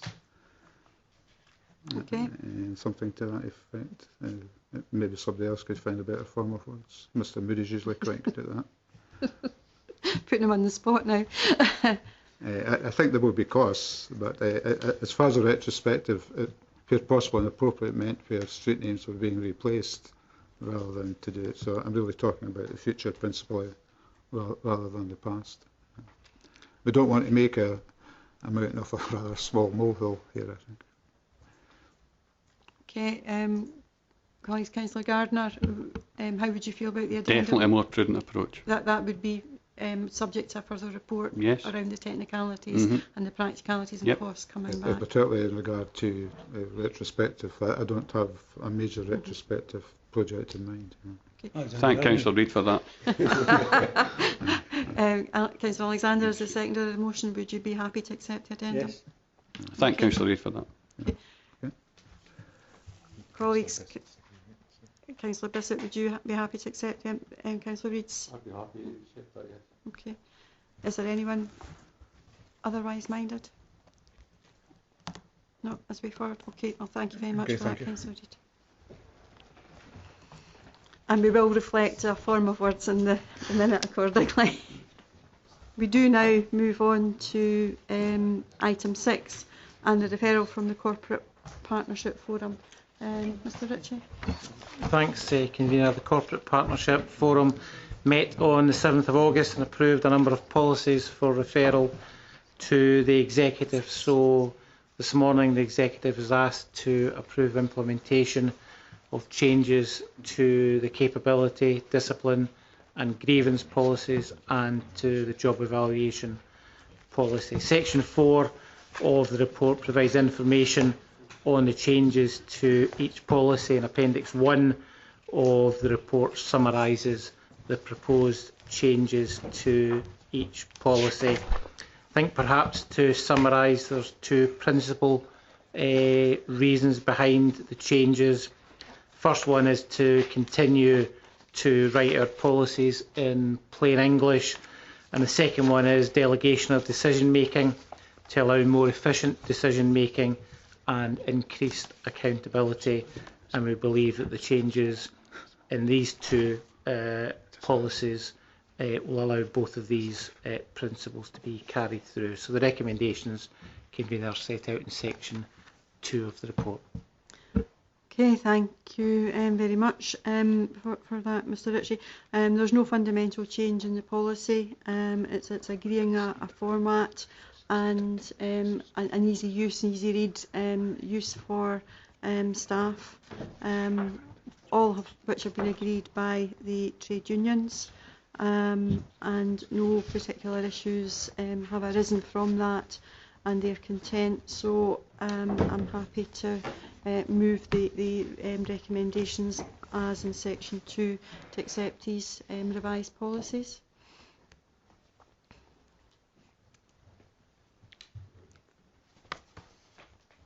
Happy second.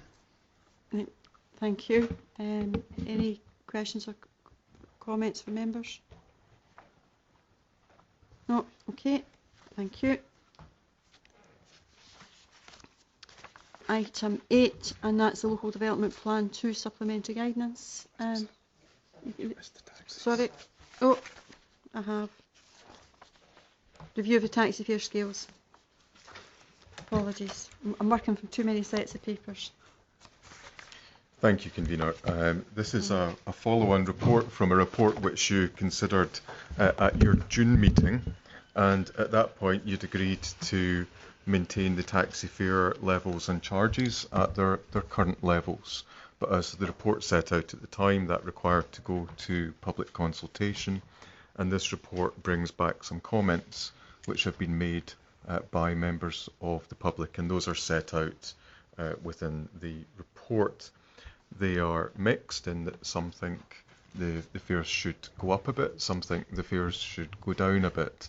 But broadly, the recommendation which comes from me is that the evidence which you considered in June broadly remains the same, and there's nothing that's been said in the consultation responses which would alter certainly my recommendation to you.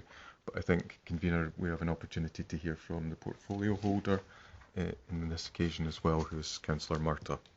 Councillor Murtagh, do you want to add anything to that? Just very briefly, I set out the reasons and agree with the recommendation as per what we said in the executive before the summer.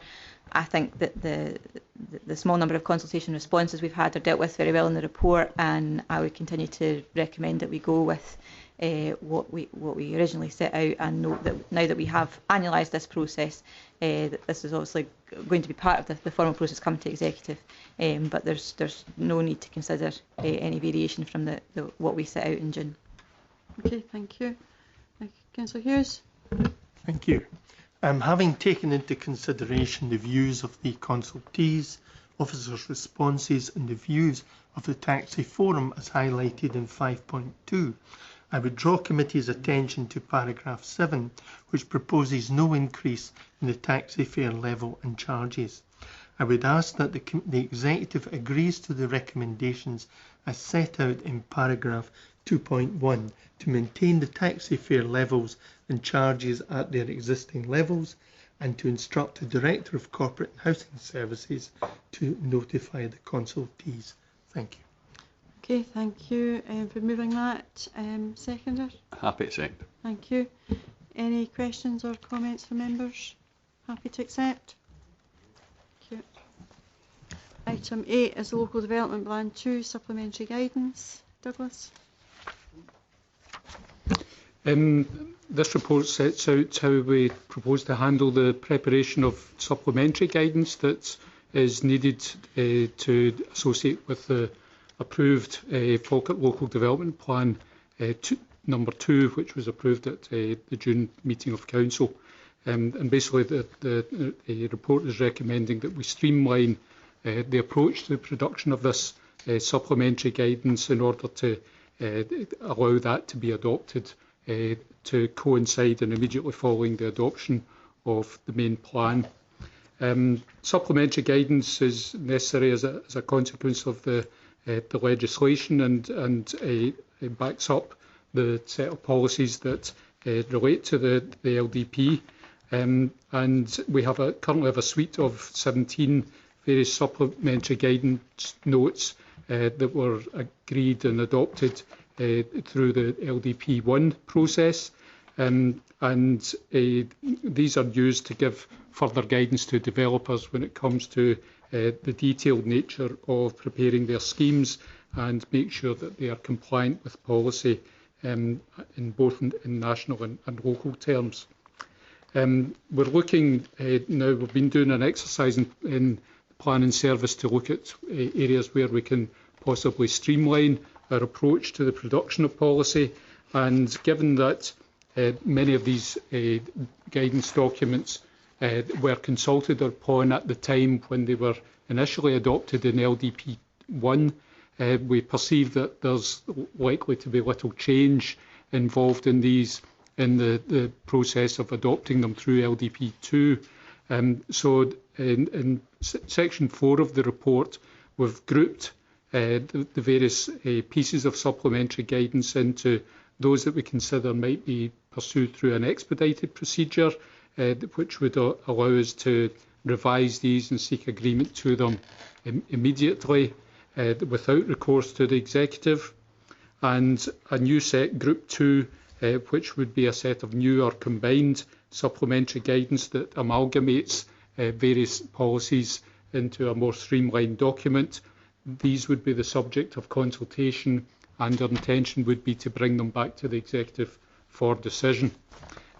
So we would look to undertake that work in the course of the work taking place to adopt LDP2 itself.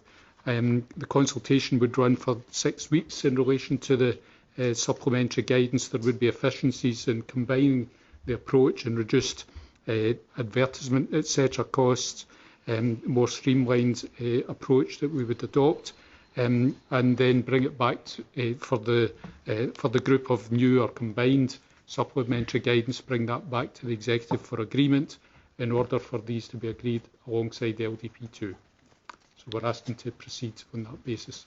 Okay, thank you. Councillor Alexander. Convener, thanks very much. It's quite straightforward. It's a process that we're well versed with in terms of each stage that we have to go through to the LDP 2 onto the statute, and give an update and a level of protection to some of our sites that are being plundered at the moment, shall we say. The also gives us the opportunity, I think, to reflect on the work that's been undertaken across the whole of the council on this by Alistair and his team, and by Douglas and his team as well. There's a tremendous amount of work involved in this, and to get it right and to get it quickly together can often be the downfall of documents such as this. But such as the quality of the people working on this, I don't think that will happen to us, although we're not complacent, anything but complacent.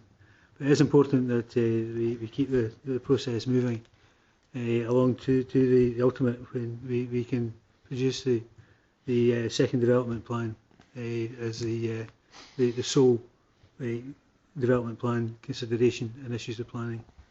So with that, Convener, I'm happy to move the recommendations contained at the beginning of the paper. Thank you, Councillor Alexander. Our LDP2 is a major strategic document for the Council, and I would echo the work that's been put in by the officers to get to this stage, and this is now the final parts that require to be done. So I'm happy to second the report, the recommendations. Councillor Nigel, sorry. Convener, thanks. Just a question for clarification.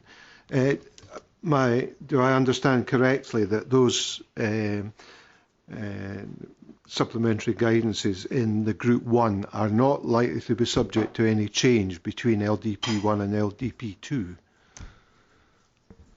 There will be some changes, but these are principally technical and design changes, so we don't envisage any significant policy matters that would require more detailed consideration.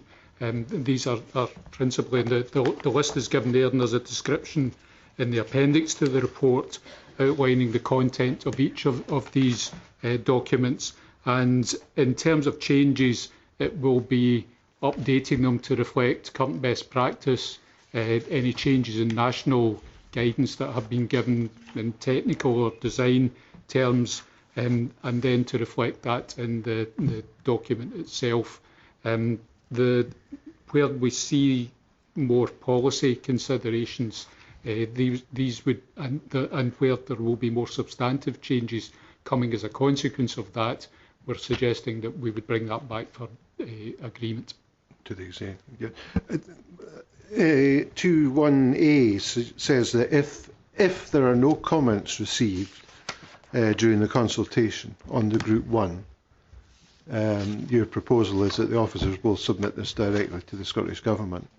If there are comments or opposition to the proposals, would that propose to bring that back to the executive then at that stage? This is assuming, 21A assumes that there will be no adverse comments and that things will go straight through. In the event of there being an adverse comment, would you then bring that back to the executive for consideration? I think clearly if there was a clamour for new direction to be adopted in relation to any of these matters, then we would have to consider that, and if necessary, yes, we would bring it back to the executive for agreement. Really, we're suggesting that the response may be relatively minor and would be about the technical and design considerations on these matters. We're not expecting, bearing in mind that these are documents that have already been through a full consultation process coinciding with the LDP1 process. We're not expecting that there would be a significant clamour for change in these documents through LDP2. Okay, right, thanks. Councillor Munro. Thank you, Convener. On developer contributions, is there a fixed list of what we can charge as a local authority, which is across all Scottish local authorities? Because I noticed it said guidance on the circumstances in which contributions will be sought. Is there not some kind of Bible which says these are the figures which we can ask? So, and that's fixed across all local authorities? There's no single guidance or instruction to local authorities or shared approach to this. This is very much designed in order to meet the local circumstances and to be flexible to deal with the considerations that are relevant to individual communities. And the guidance documents themselves set out the thresholds for application of the measures for contributions. So in some areas that will affect differently the level of contribution towards cost of school provision or cost of a provision to support affordable housing, and that has to meet the needs of particular local issues like local housing markets. So there is a consistent approach adopted nationwide. The planning team liaises very closely with colleagues in other authorities and with national government about how these measures should be applied and make sure that there is consistency in practice, but there's no single set of thresholds for the level of contributions being sought. I noticed that in our local authority we apply a 15% affordable housing, yet other local authorities seem to apply as much as 25%. Is there a reason for this? We vary our percentages. We also vary our percentage contributions for affordable housing to reflect market circumstances. So I believe there are release plans with the team. We do have situations where we have 25% contributions. Yep. So the likes of Larbert Stennismuir, where there is pressure to achieve affordable housing provision, that's to allow us to be flexible to meet local housing market circumstance and make sure that the the provision of affordable housing is improved where it's needed. Okay. Councillor Reid. It's quite a difficult time as the LDP1 fades into the distance and LDP looms ever closer. The planning committee tend to look to LDP2 for advice. Would that be true at the moment with the supplementary guidance as the old one drifts off in the next one? Although there isn't much difference, but there are some subtle differences. Douglas. There can be subtle differences, as you say, Councillor, but I think importantly some of the guidance is used to prescribe formal agreements with developers that then have to be captured in a legal contract. So we do have to be prescriptive, and for that purpose we would be founding on the adopted policy. Clearly, you know, where there is more consideration around a change in circumstance that might be reflected in the new guidance, that would be advised to the planning committee at the time when it's taking its decision, and that could be a factor in members' decision that they reach, and so our officers would advise around that. But for the purposes of any formal agreements, we would have to found on the adopted policy. But if, for example, a member were arguing for or against an application, it would be the current SGB that he or she should use. Yeah. Okay, thank you. Okay, are we happy to agree the report? Okay, thank you. Item 9 is the projected financial position. Mr Smale. Thank you, Convener. This is the first projection report for this financial year, and relatively early in the financial year, so the projection needs to be qualified accordingly. The subsequent item on the agenda is a similar report for capital, so both are concurrent on this agenda, but thereafter will alternate reporting across the remainder of the financial year, revenue capital. So, turning to the general fund first, and the overview positions at para 412, where you can see there's a marginal sum of £500,000 below the budgeted position. The next section takes each service area and gives you their particular position relative to budget with a narrative around that. I'll just maybe pick out those where the variance is more pronounced. So the first one is children's services, which is over budget, projected to be over budget by £2.5 million. But as the first paragraph notes, there are particular factors that prevail in education that make projections this early in the year a bit problematic, and historically the position has tended to improve as the year progresses. You'll see the NPDO contract features quite prominently with 3 strands. There's insurance, energy, and the refinancing, all components in the overall picture.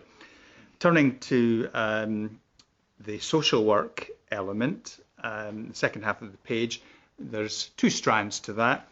The first one is, and you can see that proportionately the overspend in this area is more significant at 1.6 million. But as I say, there are two strands here. The first, in the opening paragraph there, focuses in on the impact of the requirement under new legislation for young people to remain in placement longer. And as the concluding sentence in that paragraph notes, this financial pressure is not unique to Falkirk. It's emerging throughout councils in Scotland. The second strand relates to the Closer to Home strategy, which is a major transformational Council of the Future project featuring in the council's business plan. And that's a multi-year initiative, and the expectation is from the current year and compounding in future financial years, we'll start to see the benefit of that coming through, not just in financial, but also in service quality terms. Corporate housing services are under by about 400,000, various strands to that, but the main contributing factor there relates to staffing. So essentially, albeit we've got a significant overspend in children's services of £2.5 million, there are two big contrary or counterbalancing elements. The first is capital financing, which is forecast to be underspent by about 1.5 million, and then grant relating to the financing of the Teachers' Pay Award at 1.4. So the aggregation of these is clearly 2.9 relative to the major overspend, another side of the equation in children's services. So that helps our aggregate position, but of course doesn't negate the need for budgets to be managed. We also include a section at 414 on the IJB, notwithstanding they are responsible as an independent entity for managing their own budget. Members will be interested in their position, and at this stage, subject to them delivering on their expected savings, and that equally applies to the Council, they are expected to operate within their budget. And just on that point, at 4.3, we've introduced in this cycle of reports a section that particularly focuses on the delivery of the savings approved in the 1920 budget. They, in any case, would have been picked up in budgetary control, but we think it helpful for them to be separately identified. So we'll track progress as the year progresses, but at the moment, under our RAG status, we're flagging them all up as positive in terms of delivery. We then turn to the General Fund Reserve, and at para 442, you can see the projected position of just under 11 million by the year end, which is a positive prognosis, though we do add caveats of possible calls on reserves, and specifically in terms of the historic child abuse, which is an open-ended potential liability, which we need to have regard to. We then turn in 444 to the R&R, the Repairs and Renewals Fund, and there's a number of components there, and you can see the individual elements, the sums, and a short supporting narrative. In 445, we then move on to the clutch of earmarked reserves, with which you'll be familiar: insurance fund, the devolved school management, etc. We also include at 4.5 a running update on workforce metrics, so you can see numbers across years to give you a sense of trend in terms of redeployment, voluntary severance, and headcount, as well as full-time equivalents.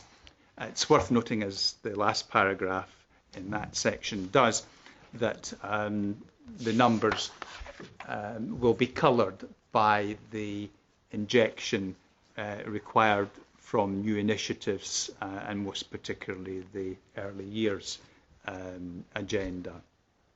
Short section on HRA 4.6, and that's largely reflecting the position or the projection that it's expected to come out on budget by the end of the financial year. And I think on that I'll just return back to the recommendations at para 2.1, Convener. Thank you, Ryan. This is, the first report of the new financial year, and it is fairly standard for this time of year, with the various concerns that arise and have arisen every year for many years, and in the same areas. And as Brian said, that usually by the time we get to halfway through the year, they've started to balance themselves out. There is significant work already ongoing through Council for the Future and the Transformation around the Closer to Home strategy, and that has been looked at very closely and monitored very closely to ensure it delivers. and I think within a fairly short space of time we should start to see some of the initiatives start to have an impact, and providing we don't have an influx of people with children with particular needs into the area, then I think we should start to see a difference there. Unfortunately, Falkirk seems to be a very attractive place to come because you're able to access services, but we still need to manage that, and we don't turn people away just because of that. So there is a lot of work to do there, and that the services are working very hard on that transformation, not just around the financial transformation, but around the service, and recognising that keeping our young people as close to home and in an environment where they have access to support and peers, as well as an element of consistency in contact with families is really quite important. Most of the other areas are very much as we would expect, and are on a target and trajectory. We have all of the savings proposals that came in following the budget are all in green at the moment, and we hope to continue to see that and going forward. But I think the budgetary control systems that have been put in place have become far more robust than they have in the past, to ensure that there's as little slippage as possible in going forward. I anticipate there may well be a number of questions by members, but I'm happy to move the report. Councillor Bowes. Yeah, thank you, Convener. Can I just thank the Chief Financial Officer for the report, please?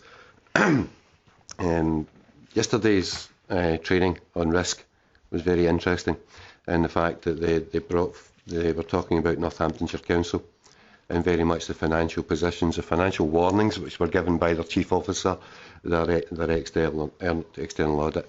These reports have always been important, but after yesterday's training, I think these reports have become a lot more important. As you've said, this is an early year report and is very much subject to change throughout the year, and ever more with the spectre, obviously, of a no-deal Brexit hanging over us. Last year at this point, net expenditure was expected to be 5.3 million above resources. This year is forecast to be £500,000 below resources, which gives us a more positive situation with our financial stability. However, I don't think there can be any room for complacency, and I'm sure Brian wouldn't allow any of that, having worked with him for a little while now. And you've got to note that there are a number of pressures on the revenue account, as Brian has clearly pointed out through that. On the other side of that, there are a number of positives. The capital financing costs, general revenue grant, trading account are all assisting with this. And as has been mentioned earlier on, with education, it starts at a certain point. I understand there's an item coming up when they look at number of probationers, and it starts to adjust, hopefully, the Children's Services budget to bring it closer back into line.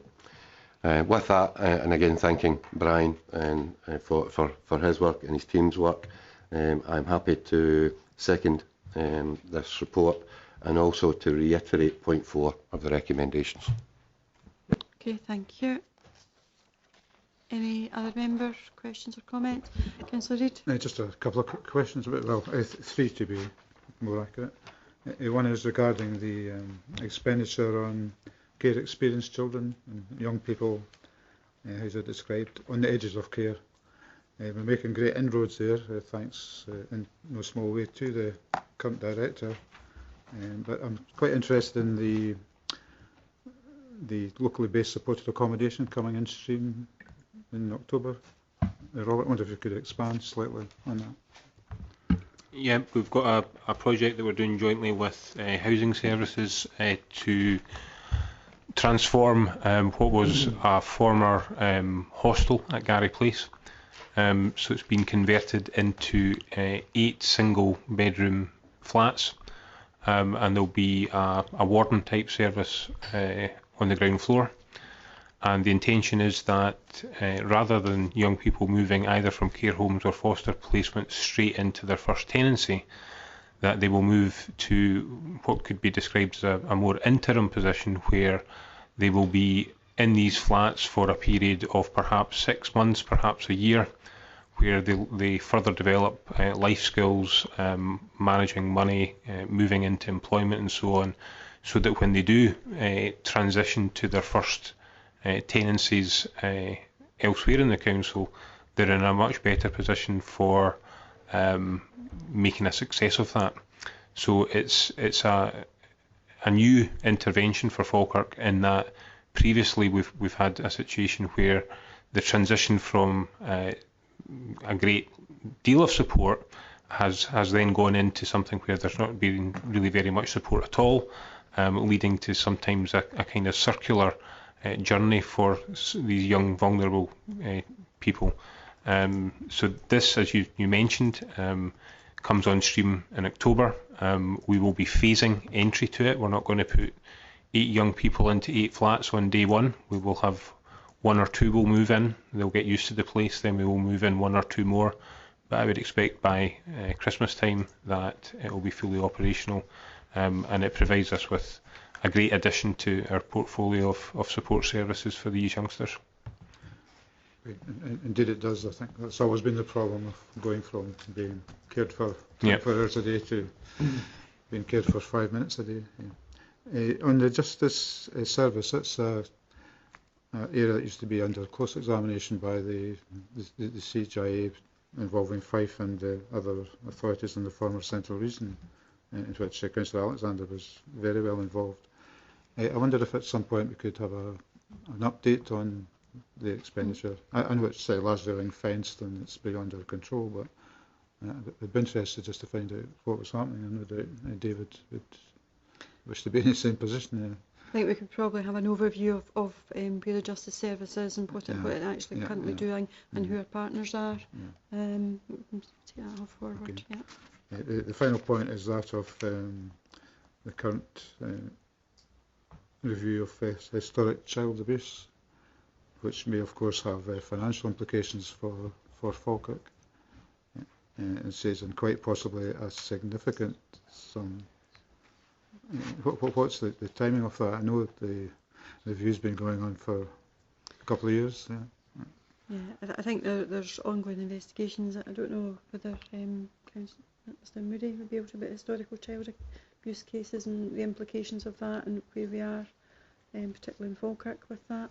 So, I mean, sadly enough, some of the children will have died by now. But, I don't have the details of claims that are currently with the council. As I understand, there aren't extensive numbers with Falkirk Council, and I think that's largely a function of the fact that there wasn't a large-scale residential provision within the Falkirk Council area where a lot of claims are beginning to emerge, but I think we're still at the very early stage of this process, and it's less than clear what the final numbers of claims are going to be.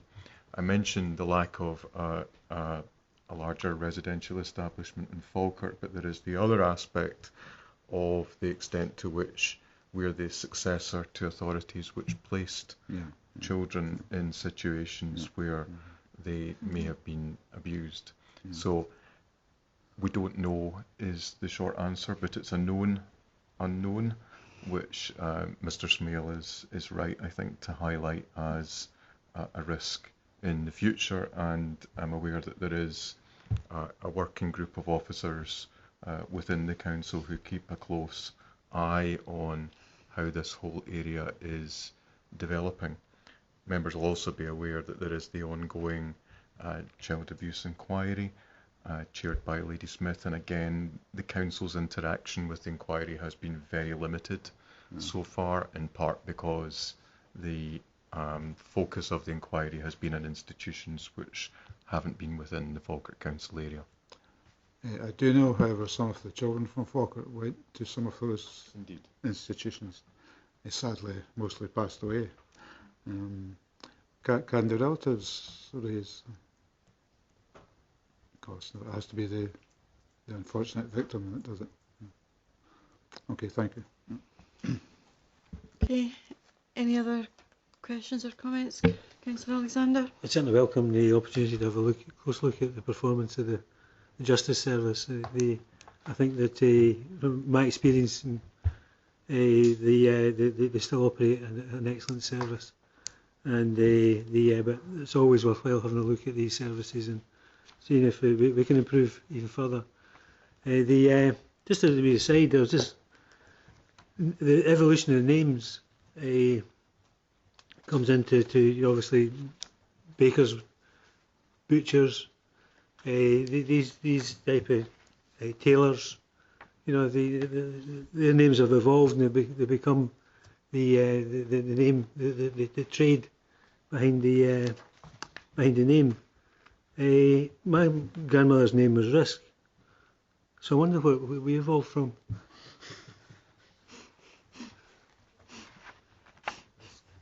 Well, it features quite heavily. Yes. Sadly, it features also in the War Memorial with 4 risks. But it didn't make it back from World War II. Grateful to Pat Reid for the research he's done in that particular aspect. It's a serious point.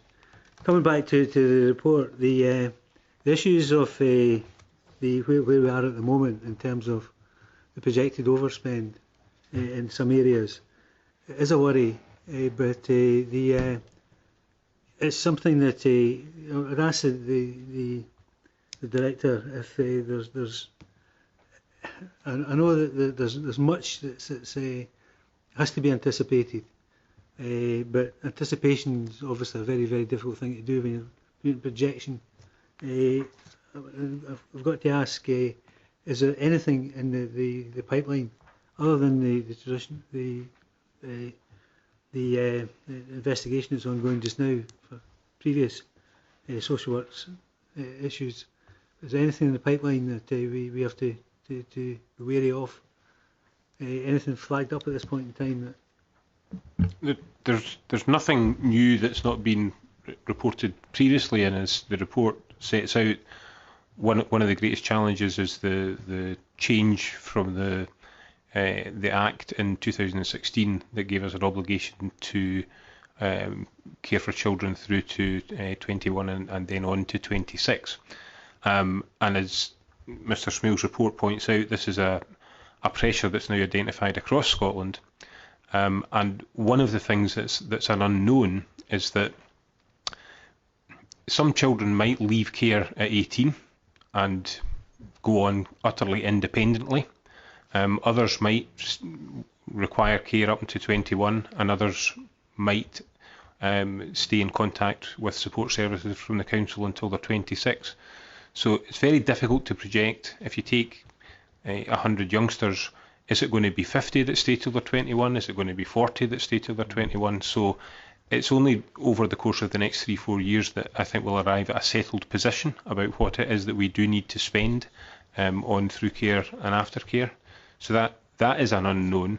The only other unknowns are those that we live with every day, and it was the point that Councillor Meiklejohn made, where we start the year with a certain population that we're supporting, but if a family moves into the area with a very high level of need, then we've no option but to address that, so we can have spikes in our costs. I mean, the one thing that I would reflect back on in terms of what it says at the opening of the report is that historically the position with regard to education improves once we get the first, we get the first teacher's pay run. This projection is based on our projections of how many children that we anticipate were returning to school after the summer. That number always goes down. Last year it went down by, I think, maybe 100 or so. So that means that there's 3 fewer teachers needed and so on. So our experience in recent years is that we project quite a high overspend at this stage of the year, and over the course of the year, the various budget control mechanisms that we put in place and generally an improving picture in education take us to a stage where we're much closer to a break-even position than the 2.5 million that's signalled here. Okay. Look forward to that.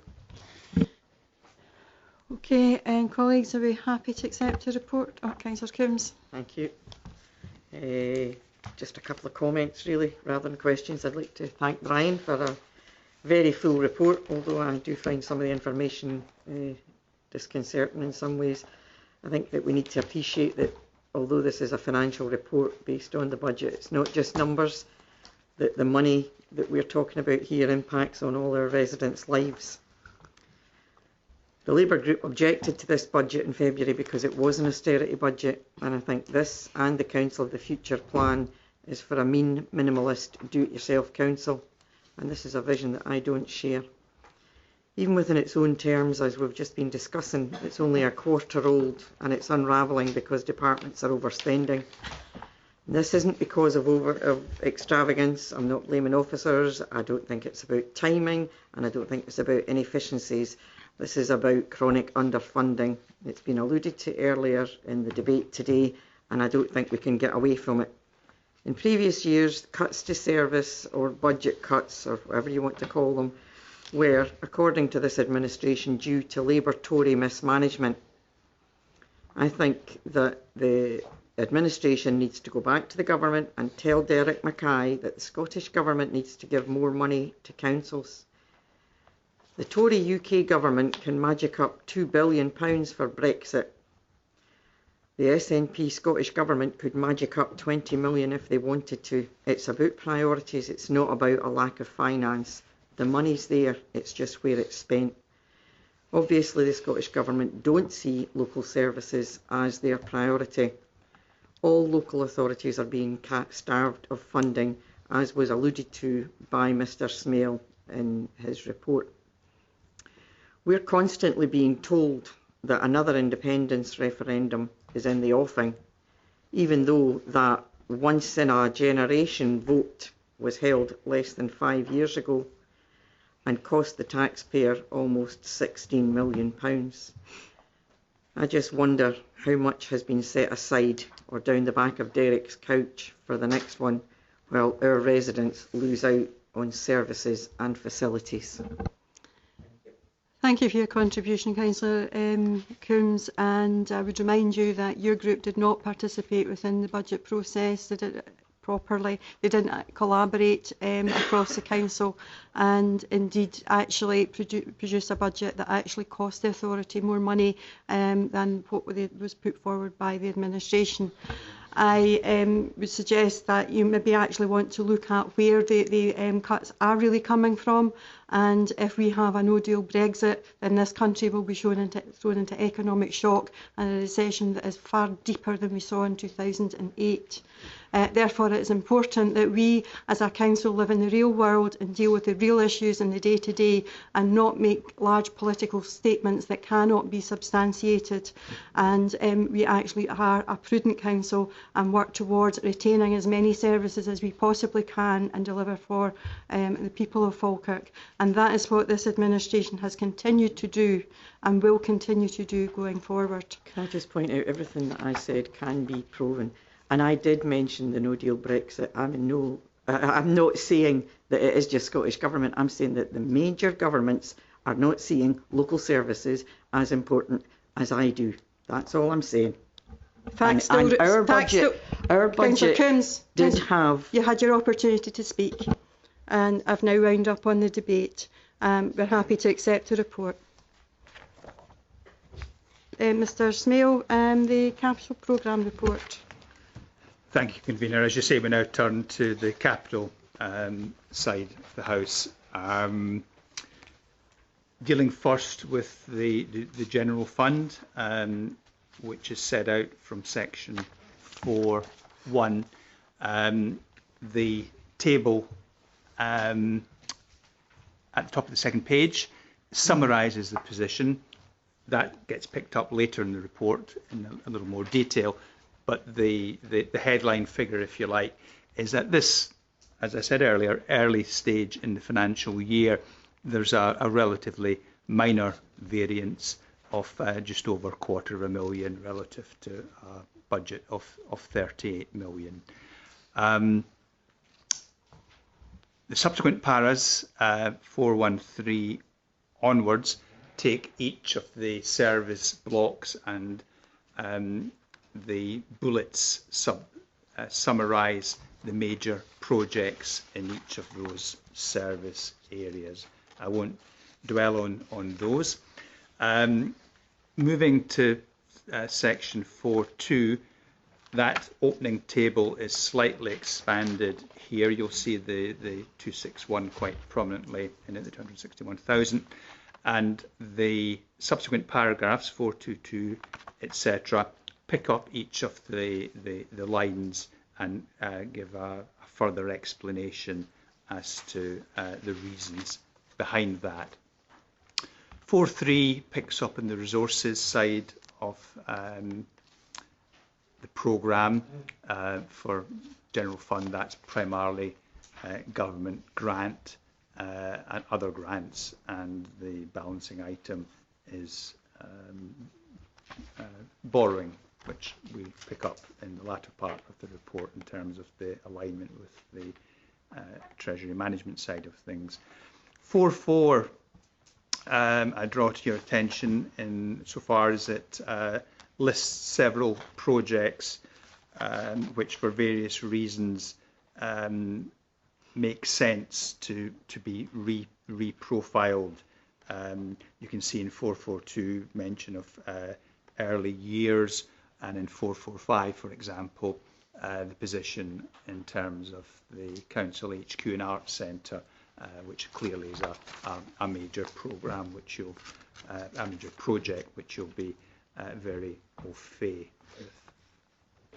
So 4.6 picks up in the HRA, the housing element and separate programme, and as you'll see in 4.6.1, as things sit relative to budget, we're reporting a decrease of 3.2 million. The major part of that is attributable to the position on new build, with the explanation at para 464. So to some degree mirroring the structure of the general fund, from para 462 onwards, each of the main spend blocks that relate to housing are set out for you.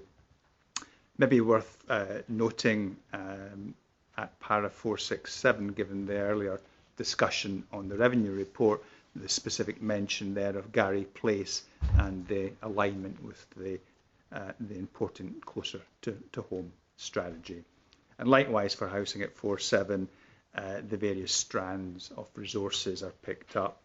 Capital funded from revenue contributions is a significant element in the housing mix, as also is the various strands of grant, with borrowing picking up the residue that's not covered from those other sources. You'll be familiar with the prudential indicators at section 4.8, geared to demonstrate consistency with the prudential code in terms of spend being affordable, prudent and sustainable, and a couple of the main indicators are picked out from the appendix with some narrative explanation. As I alluded to earlier, 4.9 looks to draw alignment with the Treasury position, reflecting the fact that what's spent in capital, to the extent it's not funded by those other sources, needs to be picked up by borrowing. And the two tables at 4.9 4.91 and 4.92 pick up the various components and show the movement reflected in the spend position. Final section at 4.10 picks up on the two elements of capital reserves, one being capital receipts and the other capital grants. and grants primarily relate to the Section 75 contributions. And if we jump back to the front of the report, the recommendations are before you at para 2.1. Thank you, Convener. Thank you, Mr Smale. Again, this is again the first quarter report, and it shows the breadth of our capital programme, 38 million being spent across these various projects. And I think the key comments from Mr Smale there were around it's affordable, prudent and sustainable.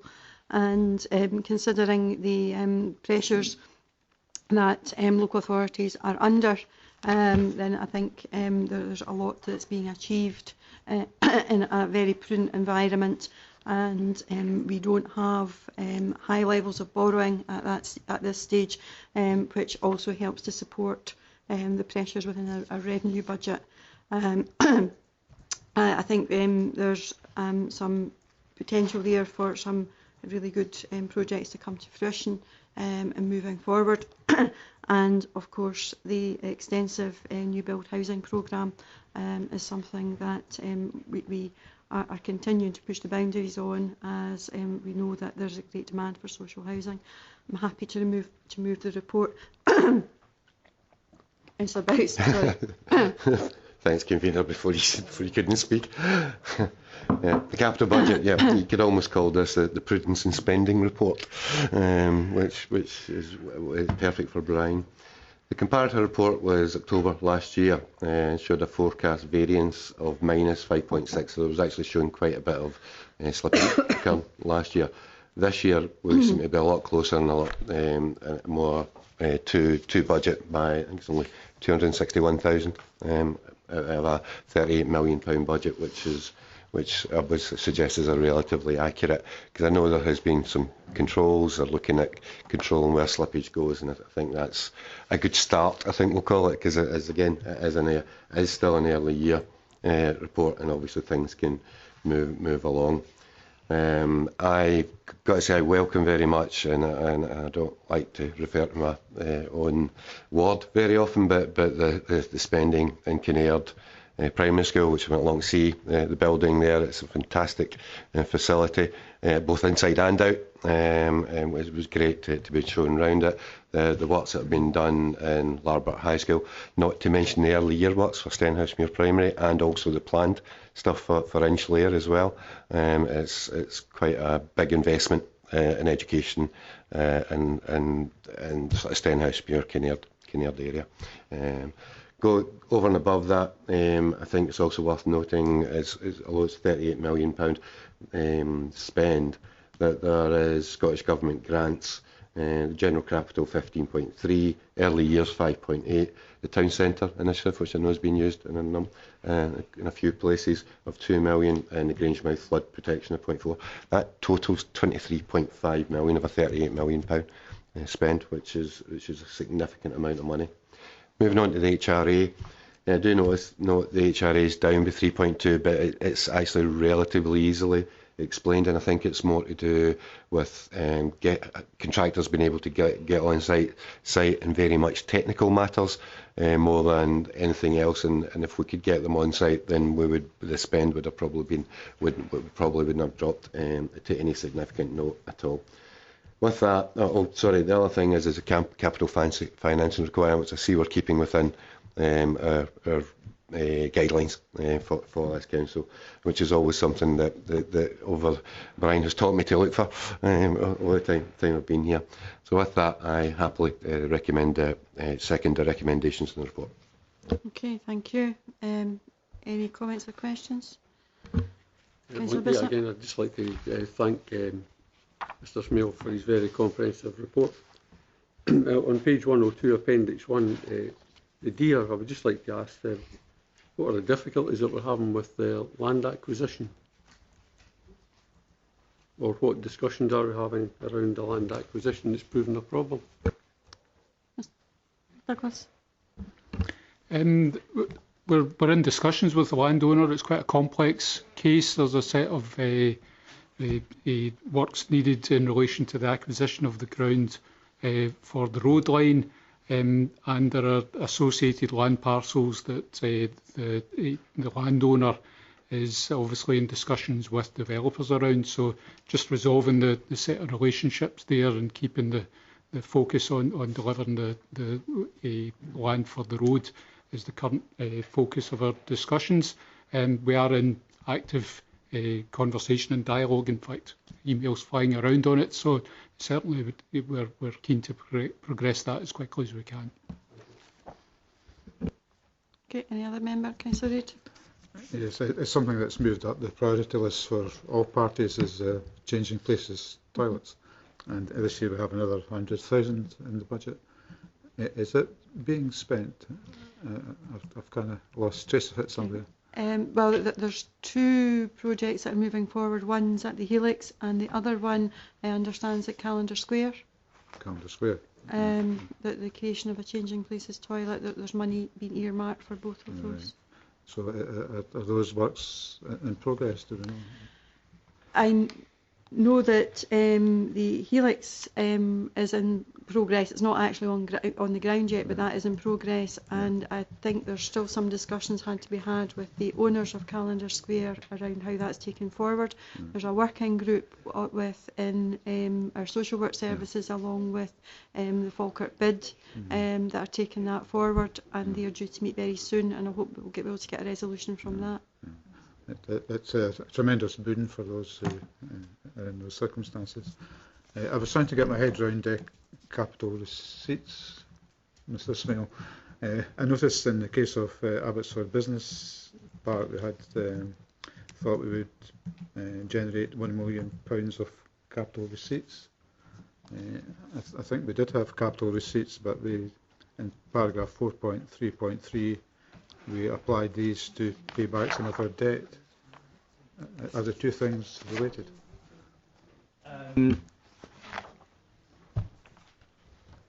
They could be, but as things sit, they're not.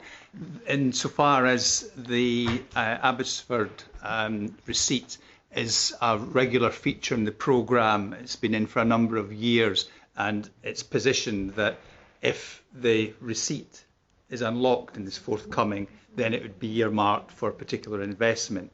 So we kind of show or put a marker down for both sides of the equation, but it's predicated on the receipt being generated in the first place, and that hasn't happened so far. On the second point... So, excuse me, is that a particular capital receipt we're talking about? Yes. That's assigned to that project? Yes, right. yes.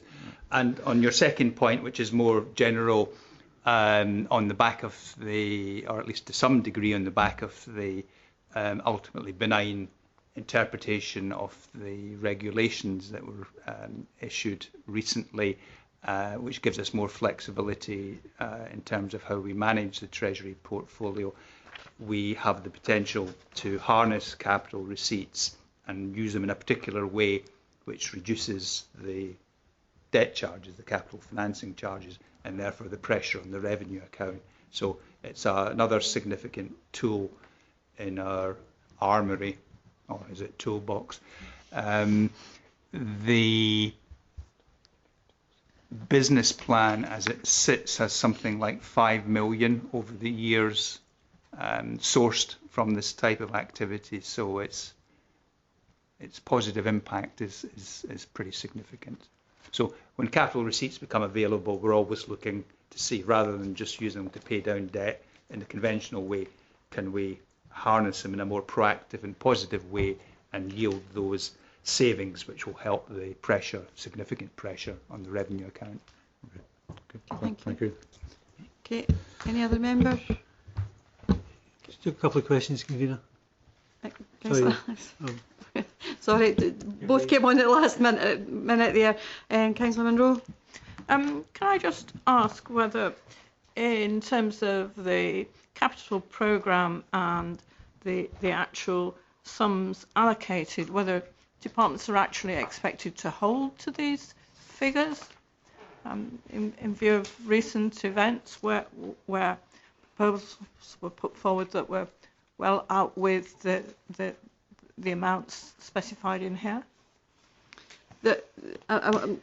there has been a lot of work done in relation to, but yes, the project management of the individual projects has been realigned. There's a responsible officer for each of the projects now, and they have to ensure that they bring in as much as possible on budget. Sometimes we are very lucky, and sometimes they come in under budget and sometimes slightly over, but that's just a minor adjustment. But Mr Smale, would you like to maybe just give a wee bit of a view of the work that's been ongoing around the capital programmes?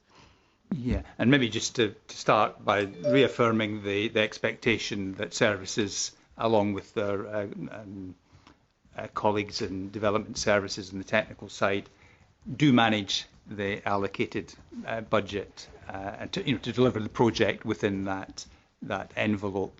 Of course, in the real world, from time to time, things do happen, and if there's any variance of magnitude, that certainly would be brought forward. As the convener has said, on the back of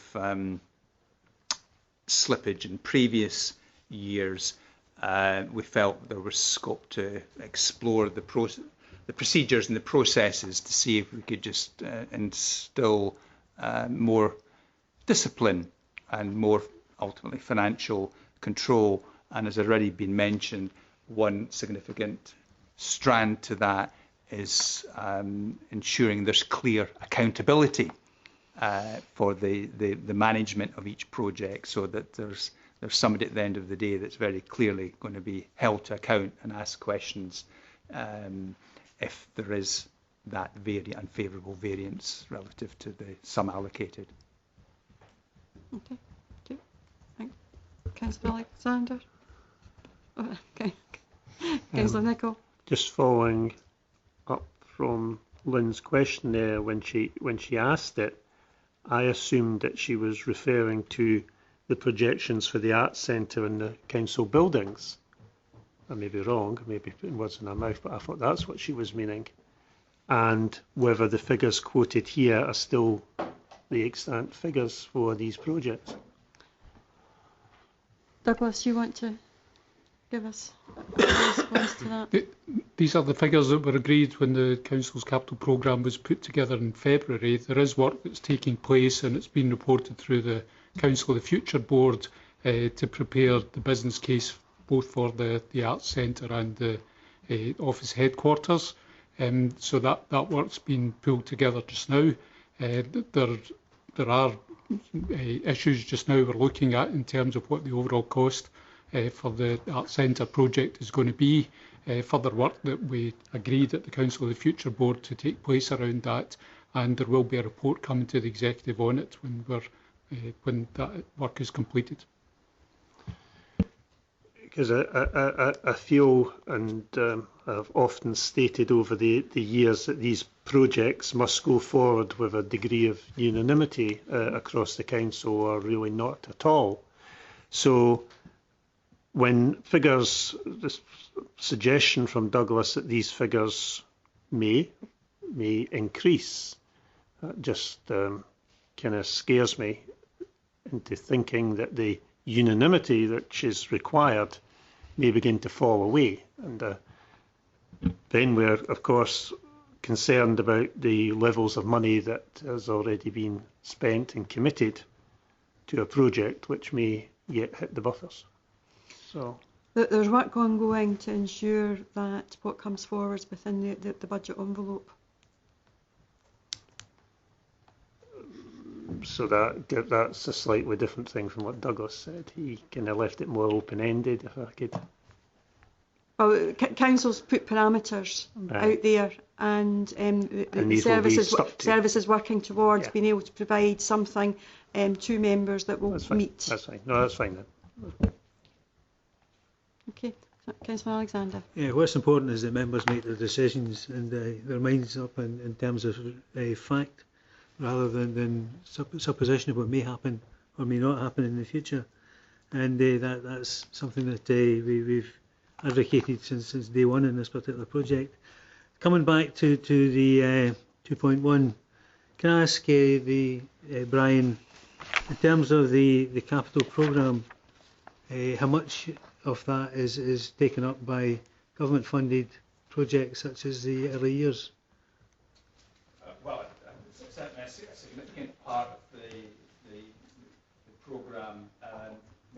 just jump to what Appendix 2, and just looking at the resources side.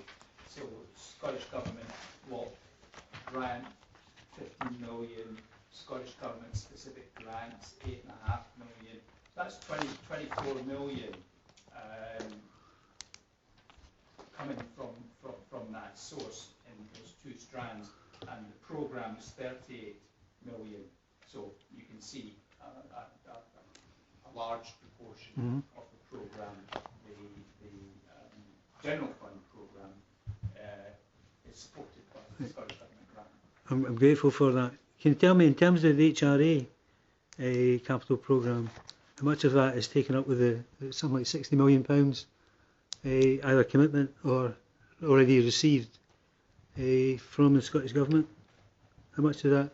Well, again, if I'm just referring to the supporting appendix for the HRA's Appendix 4, the profile of the HRA is somewhat different from, in terms of its resources, from the general fund. So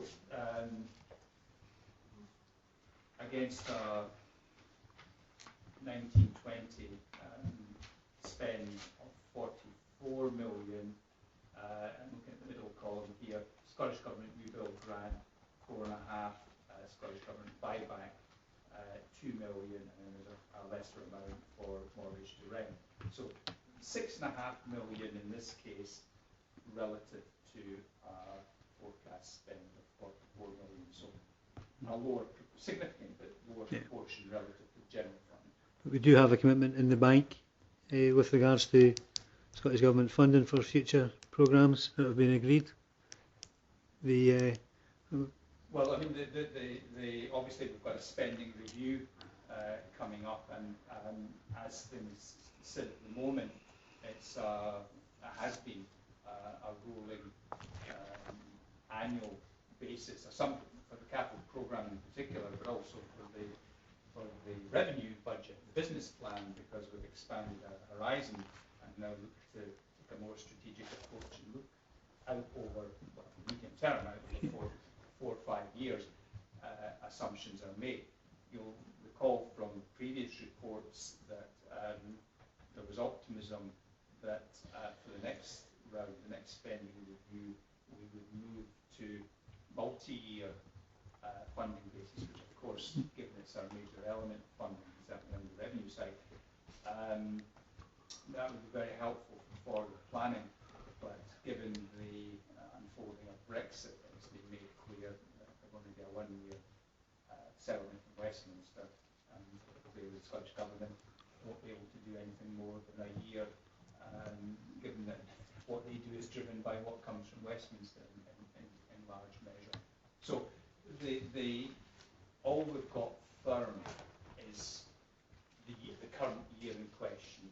We make assumptions for subsequent years, but it would be good to eventually get to a scenario where we're getting 2 and ideally 3-year firm forward resource allocations. Yeah, I think we'd all sign up to that one. The final question: the investment zone is projecting 200 million or thereabouts. Has the Scottish Government signed up to paying 50% of that cost? To my colleagues who might have a better handle on where that sits. Nothing signed up at the present time. We've yet to submit the bid, which is being finalised just now, and once that's submitted, UK and Scottish Government will consider it and determine what level of support they would be willing to offer to it. Obviously the issues how to go through the Treasury are different from going through the financial sausage machine that's the Scottish Parliament.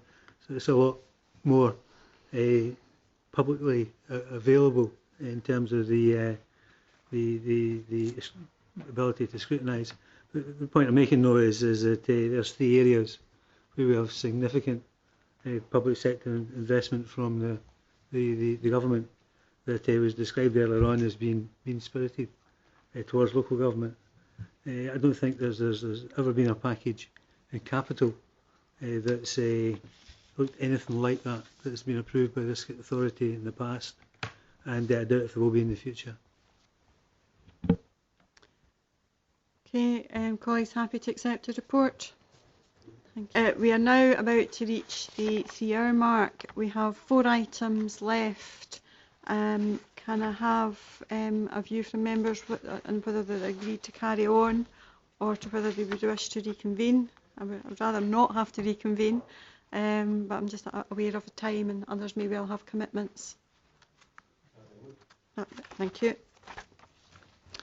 Okay, item 11 is land surplus to the requirement, disposal of land at Buntaskin Park in Falkirk.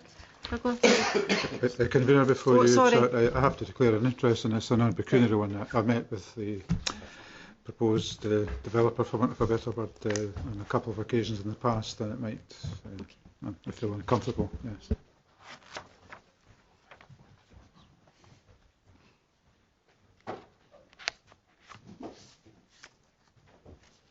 Okay, Douglas. Thanks, Convener. The purpose of the report is to seek approval to help a project proceed at Buntaskin Park in Falkirk to create a visitor centre that relates to the Battle of Falkirk Muir. It looks to establish a long ground lease for part of the site and a sale for the other part of the site.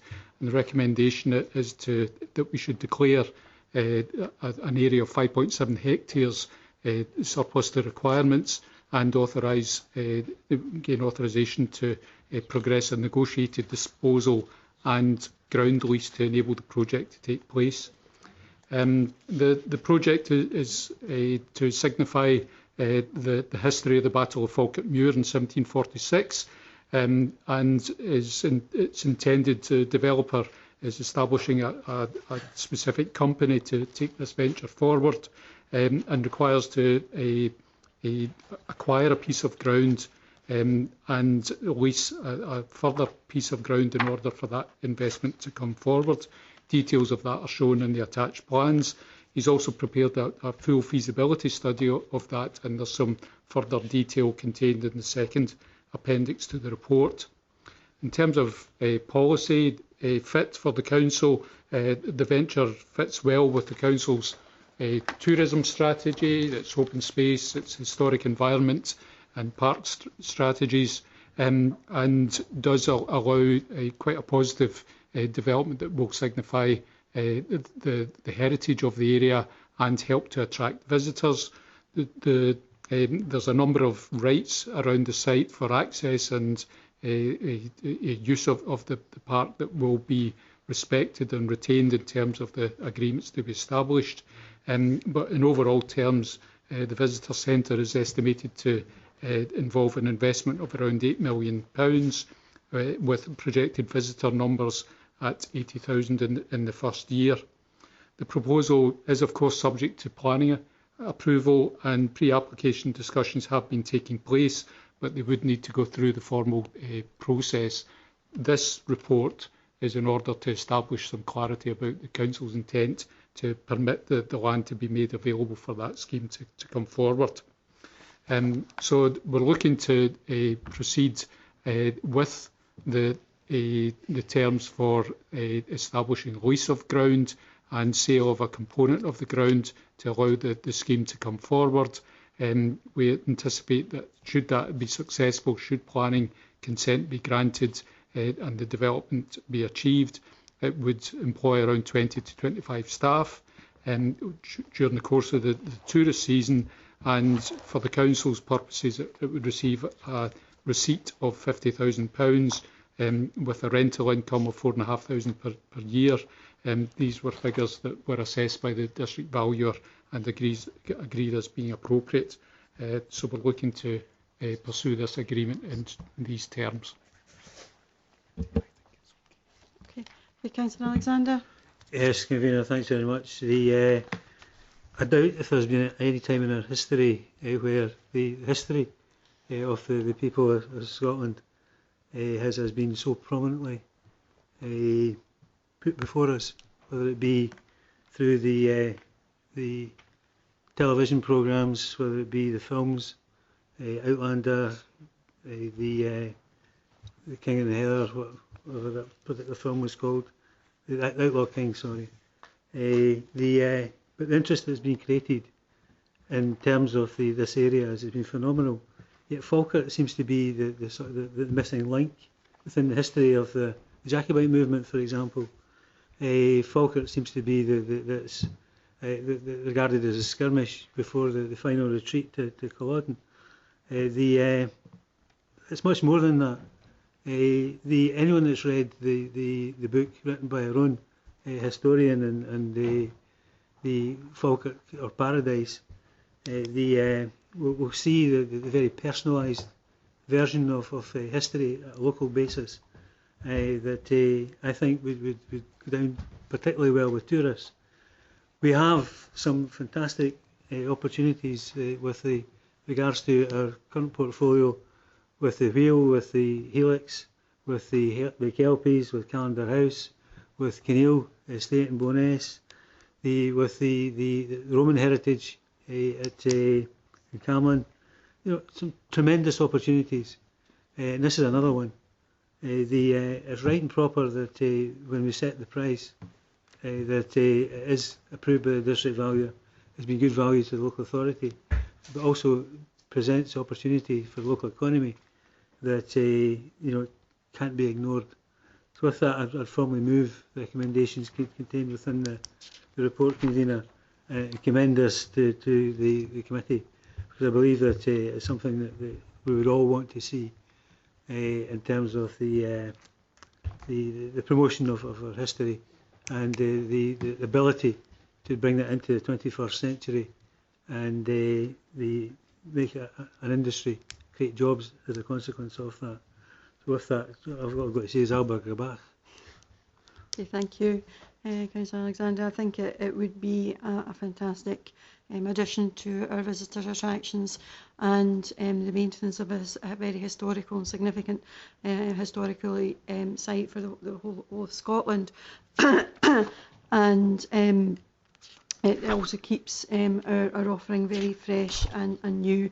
Also helps to demonstrate our partnership working in as a local authority. We're not in a position to be able to provide everything ourselves, and working with partners, particularly partners that have a real interest in the area and a vested interest in the area will indeed make a difference. So I'm happy to second the report. Councillor Harris. Thanks, convener. I mean, I think in principle, anything that we can do to enhance the or the visitor attraction within Falkirk is a good thing. Just a couple of points. I'm interested in the name Buntaskin Park, which, as a 68-year-old Falkirk born and bred, we always knew it as South Buntaskin Estate or Buntaskin Estate after the. So I'm just wondering when the name got changed to a park, but that's probably a bit irrelevant. The other thing is Oscar, it hasn't got an A in it. It's the Office of the Scottish Charity Register, not Oscar or Oscar or any other Hollywood nomination. The only concern I've got here is that I seek some assurance from those officers who've been dealing with this company that 8 million is quite a lot of money to have to pick up on a company that do we know much about the guys who are running this? What are the chances of them being able to raise the 8 million to build the visitor centre? Because my concern is that we sell them this bit of prime real estate, which is possibly the site of the Battle of Falkirk, or nobody really quite knows exactly where it was. We sell them it for 50,000. They don't build the visitor centre, and 3 or 4 years down the line, they flog the land off to Persimmon. Now, okay, I know it's riddled with mine workings, but have we got an assurance or some kind of feeling that they have got the wherewithal to deliver this? You say you've seen their business plan, which we've not been party to here clearly. So, you know, have you got an assurance of their background and their ability to deliver on this project? Douglas. We did do some work on that. We always do a level of due diligence on these things. So the initial screening suggests that there is a wealthy business backer behind this project. He does have quite a considerable collection of Jacobite memorabilia, which he intends to exhibit in the new visitor centre that is proposed. Something I should probably have said when I gave the report is that we would, of course, include terms within the agreement for any clawback arrangements, and we would have agreement to any changes of use that were coming forward on our land and through the lease, and clawback arrangements in relation to the land that would be sold. And obviously, again, these would all be subject to any planning considerations. So there will be the safeguards put in place when the agreement is put together. Thank you for that reassurance. Councillor Bowes. Just a small point, and obviously some support of this, is it's actually covered in item 6.4, your risk item in the report. It covers exactly what you were saying there. I just wanted to give you that clarity. Okay, Councillor Coombs. Thanks, Convener. I just think we're straying into a planning debate and the merits of this, rather than what we're actually being asked about, which is the sale of land as detailed in the...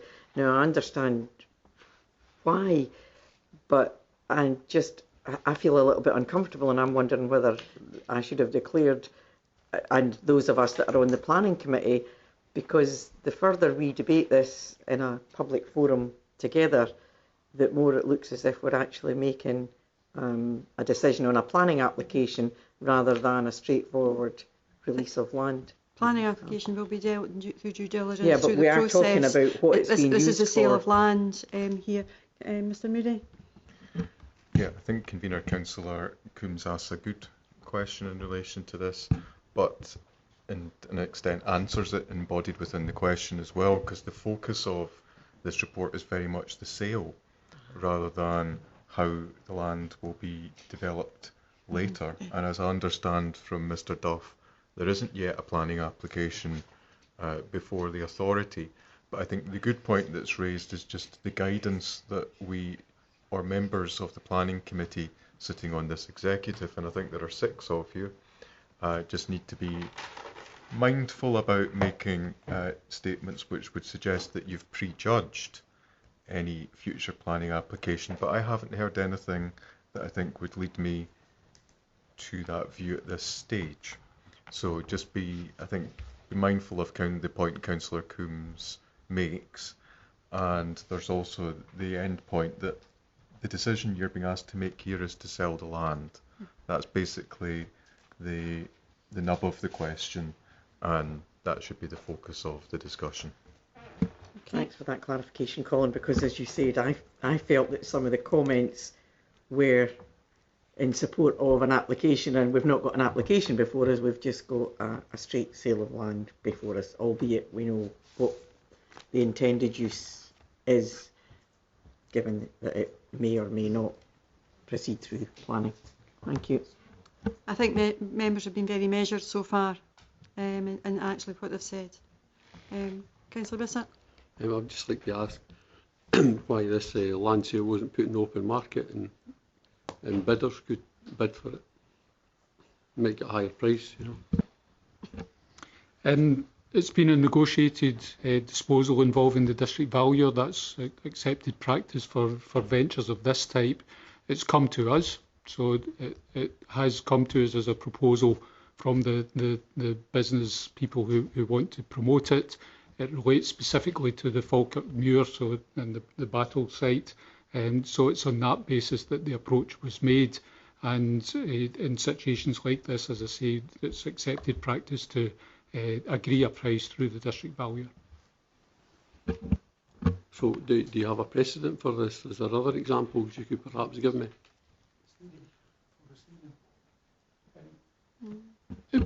We have a number. In fact, we're going on to a couple of further schemes, and one has been to the market, the other has been agreed with the interest who has approached us. So it is quite common where, say, that there can be a specific developer who wants to proceed with a scheme and it requires an adjacent piece of ground, then it would be appropriate in that situation, subject to the district valuer's input, to demonstrate that we are getting best price for the land disposal and it's in the council's interest to proceed. Thank you. Just, Okay, Councillor Nicholl. you know, I'm not disputing the district value, but just the point that Robert raised there. I noticed in the paper that 5.33 acres in Falkirk is valued at £50,000. And maybe I shouldn't be surprised, of course, but then later on in the agenda, I see that 700 and odd square yards in Polmont is worth £15,000. Now, I obviously know that the ground in Polmont should be worth a lot more than in Falkirk, but that's just a huge disparity. £15,000 only buys 700 square yards, yet in Falkirk, £50,000, 3 times as much, buys something like 80 times more ground. How does the district valuer justify that? I'm not a valuer. No, I'm not. But valuers do have very, clear guidance that they apply in taking a view on the values that they set for land.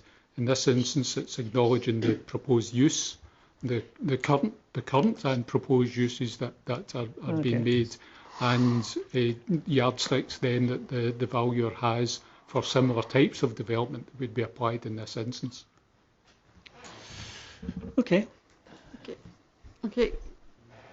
You wish to come back, Councillor Yeah, Alexander? happy to clarify the point that Councillor Nichols raised. I think it's a valid point.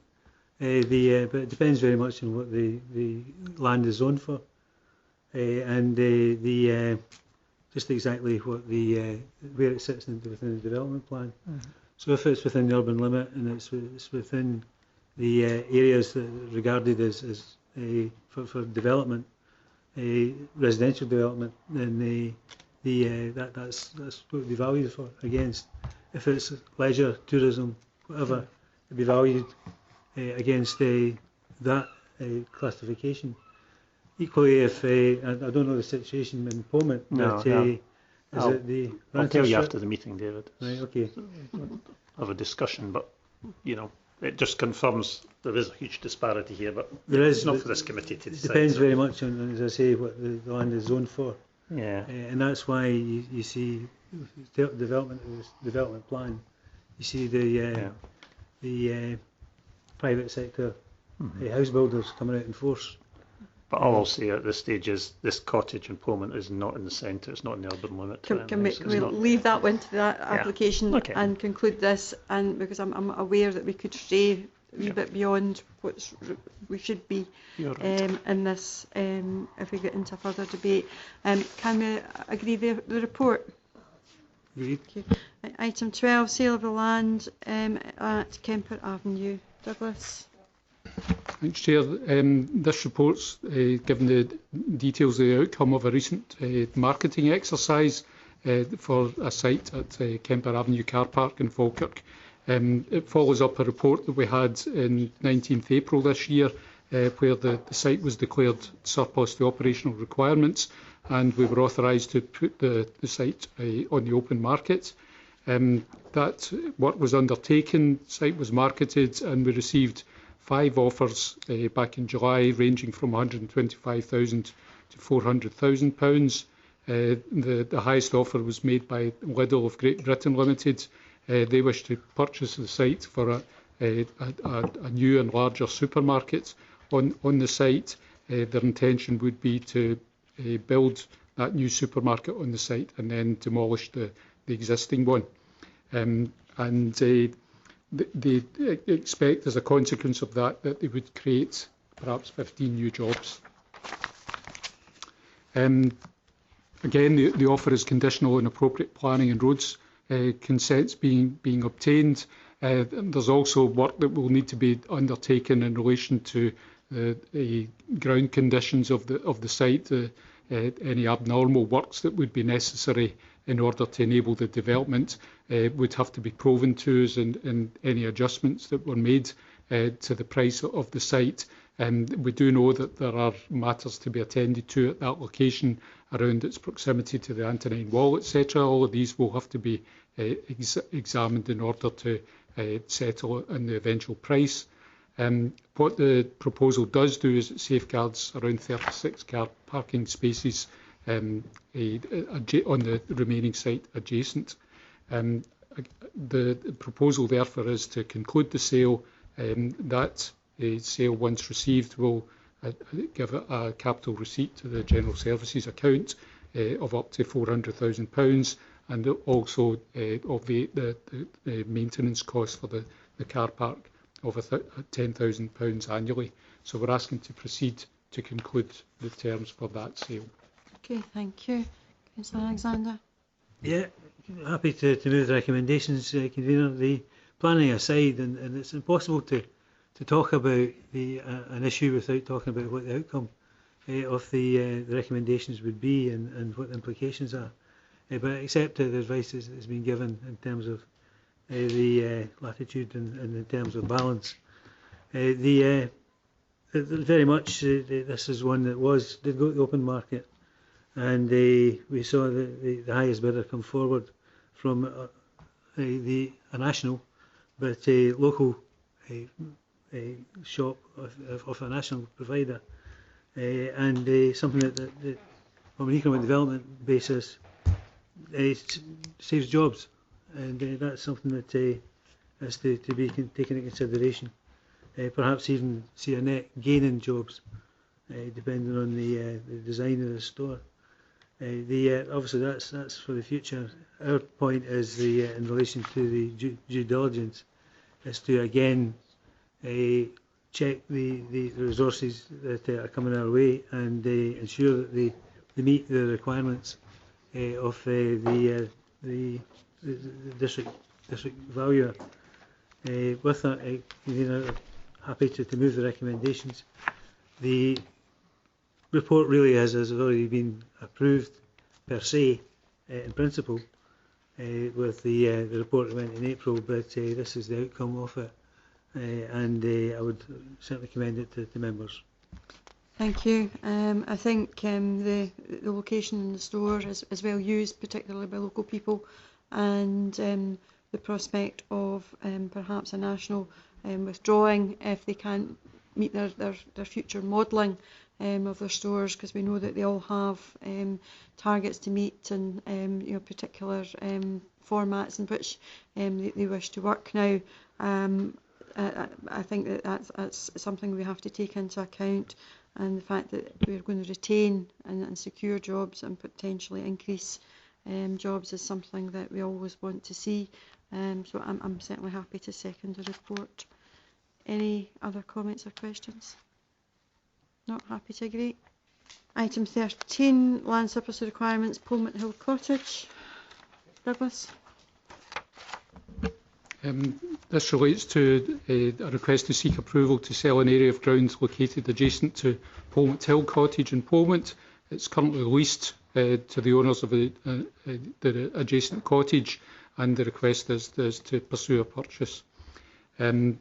So the applicant wishes to purchase the area of ground, which is currently leased on by us on a short-term basis. It extends to 769 square metres, and the tenants own the neighbouring house. They have a number of buildings on the site, a pigeon loft and stables, and they're now looking to secure that investment by making a formal acquisition of the site. It's proposed to sell through the negotiated agreement, as we've outlined earlier, and we involved the district valuer in agreeing an appropriate price. That was set at £15,000, and the applicants have agreed that in principle. It's not seen to be a significant loss of land for our own interests, and it lets the remaining operations of the site continue.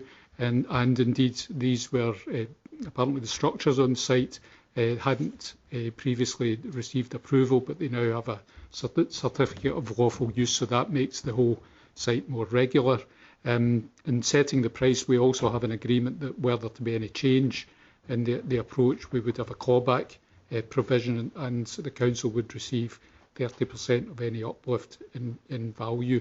There will be, as a result of this, a receipt of £15,000 as mentioned, with a loss of rental income of £350 per year. Okay, thank you. Councillor Alexander. Yeah, apologies to Councillor Nicholl in the first instance. I didn't make the connection between what you were saying and this particular item. The applicant seems to be happy with the proposal and the valuation of the land, so happy to move the recommendations. Happy to second, convener. Thank you. Any other questions or comments? Just a comment, bang again on the Roman wall. What did they ever do for us? Because it's planning problems. Yeah, I think the historical site will need to be taken into account accordingly.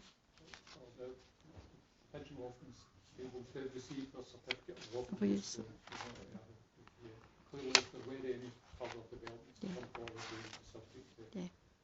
We move to our final item, and it's decisions that are taken under delegated powers. Colin? Yes, thank you, Convener. This is for information only. It simply brings to the attention of the Executive 2 decisions taken during the recess under the recess powers granted by Council at its meeting in June, and the decisions that have been taken are set out and appended to the report. Okay. It's there for noting. Everybody content? Has anybody got any questions?